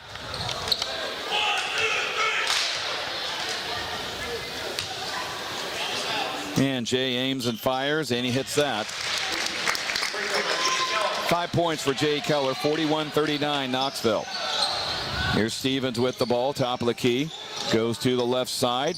Now to Brody Tuttle. Tuttle around to Connor Stevens once again. Gets it to Bird, Isaac Bird, back to Stevens, around to Tuttle. Now to Stevens once again. Stevens over to Tuttle. Now to Isaac Bird. Bird nearly lost it out of bounds. Ball loose, picked up by Landon Norris. Norris will control it. He'll get it to Mike Grubel. Grubel, entry pass, and to Bertrand, and he missed it. Rebound, puts it up, and he's fouled. That was a tremendous pass there by Grubel, and Jack must not have wanted to give him the assist and put the first one in. He wanted a rebound and gets himself to the line. Good job by Jack of sticking with it. Well, he's just doing the Bob McAdoo school of basketball, padding his rebounding stats. Pad the stats. The foul went on Brody Tuttle, his second, team's 8th. At the line, Jack Bertrand for some important free throws, and his first one is way short. Wardlow back in for Centerville. You know, another thing too, they're not very deep, so I'm sure that's another reason why they slow it down. Bertrand's second free throw, got that one to fall in. He's got 4 points, and Knoxville back up by 3, 42-39, with 3:39 remaining in the game. Connor Stevens has it in between the rings. Stevens goes to Brody Tuttle. Tuttle now to Isaac Bird, and away from the ball, it's 3 seconds. So Centerville turns it over. And a DeArmond Automotive timeout called by Tom Hill. Full timeout with 3:27 remaining in this game. We'll keep it right here, give you a game reset with 3:27 remaining. Knoxville 42, Centerville 39. Foul situation, Knoxville has 2 more to give before sending Centerville to the line. Knoxville already in the 1-and-1 situation with Centerville over the limit. And timeout situation, Centerville with 2 60s and a 30. Knoxville with 3 60s and a 30. I mean, you know, I was thinking about this earlier. Is there anything you can do to speed them up on offense, or you just sit back and? I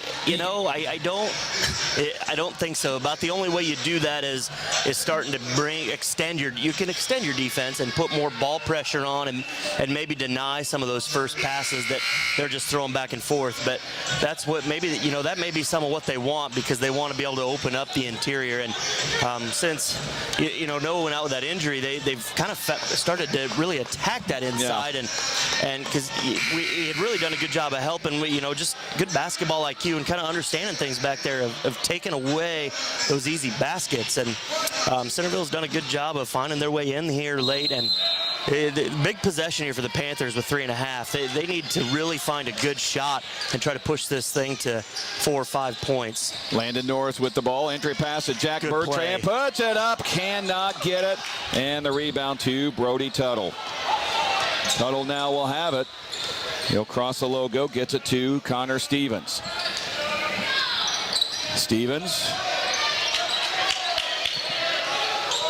Around to Brody Tuttle. Now back to Stevens. Stevens on the high post. Gets it across. Gets it to Sinnott. Sinnott puts up the shot and couldn't get it. Rebound. Out of bounds. It'll stay with Centerville. In case you missed it, presented by the Knoxville Hospital and Clinics. Noah Keefer actually went down twice with what looked like just a wind knockdown and then a pretty significant ankle injury that does not look like he's going to be back for the rest of the game. Here is a shot by Bird. It goes in.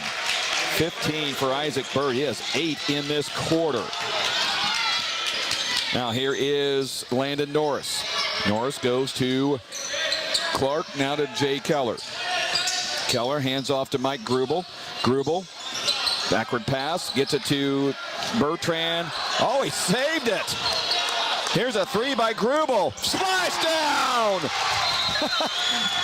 The unorthodox assist from Bertrand. The 3 from Grubel. That may be our play of the game, folks. Man, what a big shot by Jack Bertrand, or excuse me, Mike Grubel. Good hustle play by Jack. He must, I mean, he would know. He must have been the last to tip it, and flying into the stands, and the student section loved it. We loved it. And then how about Mike Grubel? Yeah. Stepping up and, you know, kind of been in and out, and comes back in and is playing some extended time here in this quarter, and just confidence. Looks like he's been out there all game long with everybody, and just drains a huge, looks like they called it a 2. I saw the official come over, so the Panthers will be up 3 instead of 4, but okay, what a shot. Must have had a toe on the line that we didn't see. Or a toenail. Something like that. So that's 4 for Mike Grubel now.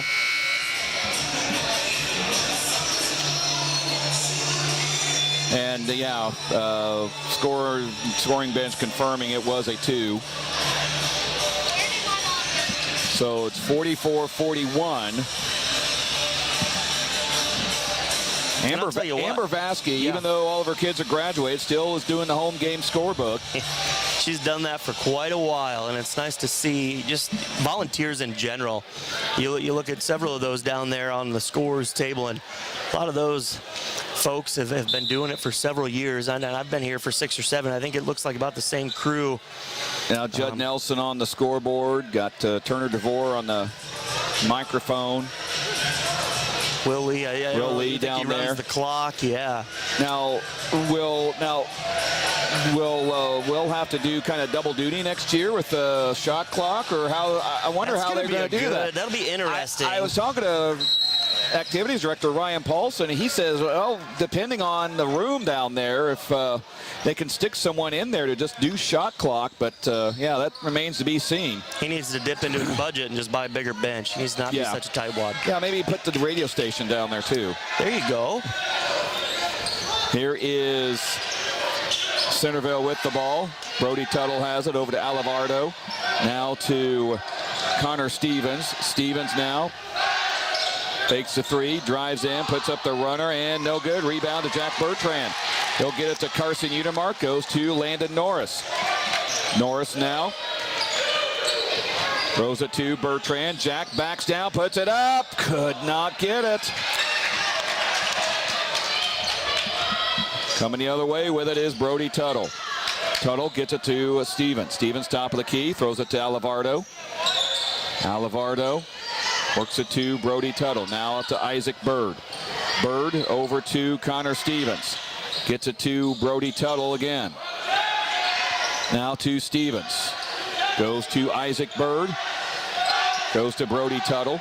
Inside to Bird. Puts it up, no good. Got his own rebound. Back up, no good. And the rebound to Jack Bertrand. He'll clear it to Landon Norris. Need to make them, they need to pull the ball out here. Landon, and a timeout called by Troy Pearson. He wants a DeYarman Automotive timeout. Good timeout by Troy.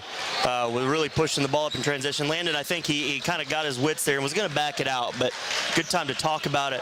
Figure out a way maybe to just deaden the clock and force them to put us on the line and get the ball in the right hands to make the free throws here. Another reset of the clock here. 55.1 seconds remaining. Knoxville 44, Centerville 41. This has been a rock fight. There's no quarry around here, but wow. Yeah, there have been. This isn't a rock fight. This is a boulder battle. It really is, and it's ugly. Both teams are just kind of heaving, and you know we've really held the lead kind of from the outset, but Centerville's chipped away, and it's been a really good second half here. timeout situation. Knoxville with 260s and a 30. Same thing for Centerville. Foul situation, same as it was earlier. 4 for Knoxville, 8 for Centerville. And the possession arrow favors Knoxville. Panthers will have it out of the timeout.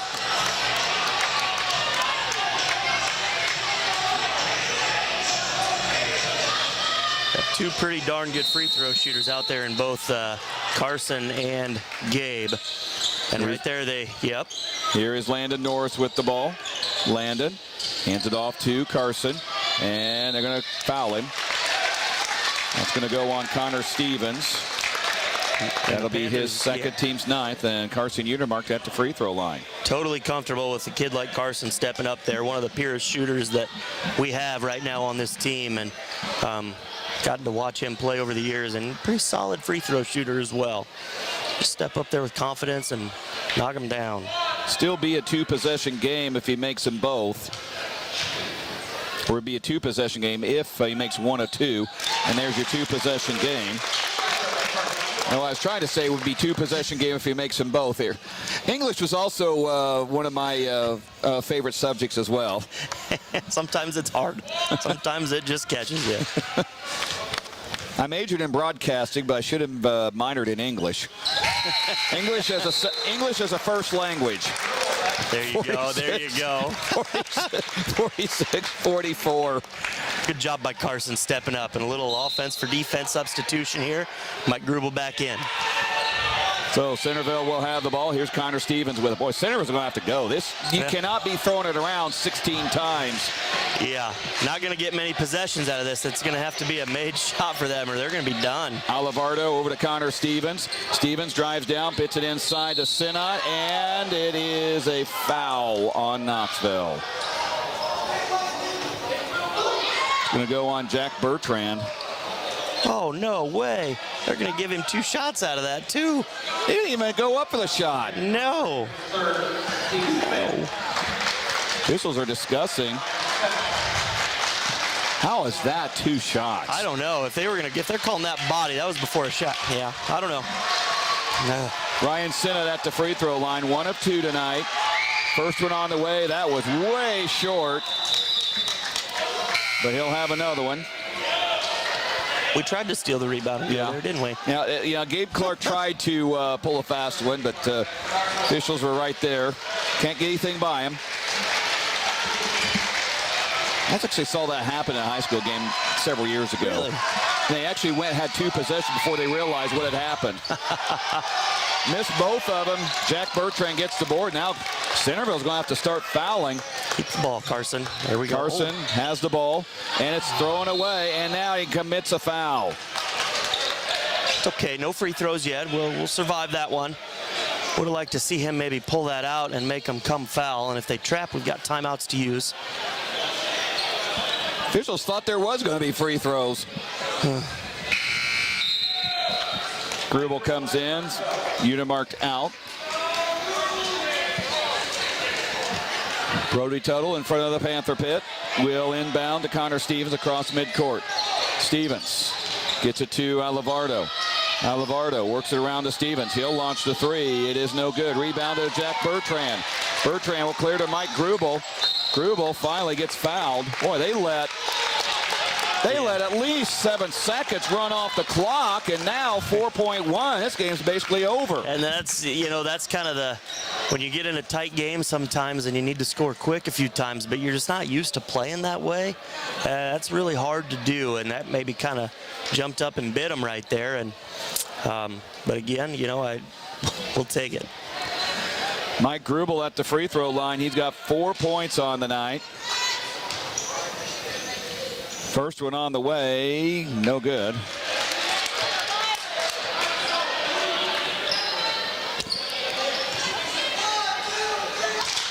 And his second free throw, Knoxville will concede the rebound. Missed them both. Here comes Brody Tuttle. He'll launch from 30 feet, no good, and that's the game. It was a boulder battle for sure. 46-41, Knoxville with the win. as the Panthers will advance to 4-11 on the season, 4-7 in the South Central Conference. We will come back for the Knoxville Farm and Home Radio postgame show live from the Knoxville Hospital and Clinic's radio broadcast booth on KNIA. Hi, I'm Samantha Ollinger, and one of my favorite things to do is to help health insurance clients here at McKay Group. At McKay Group, we have a lot of choices so we can make sure you have the right health insurance plan from the right carrier and at a price that's affordable to you. And when something goes wrong, we're right here to take care of things. We treat you like a neighbor and a friend because that's what you are, a neighbor and a friend to McKay Group. I have worked at McKay Group for about 6 years now, and I love it. I love getting to help others in the local community. If you want to talk to me or one of my other people I work with, just pick up the phone and call McKay Group, 641-842-2135. Good day. Like it or not, winter's on its way, and in its months of cold, snow, and ice, Knoxville Farm and Home can get you ready at home or on the job with a great selection of ice melt, sand tubes, gloves, shovels, and all that warm weather gear you need. Make this winter easier on yourself with a new Husqvarna snow thrower. We also feature Carhartt apparel in all sizes and styles that will make you and your family ready for winter has in store. Whether it's for farm or for home, Knoxville Farm and Home has got you covered. Farm and Home, what a farm store should be. Are you in on it? I'm in on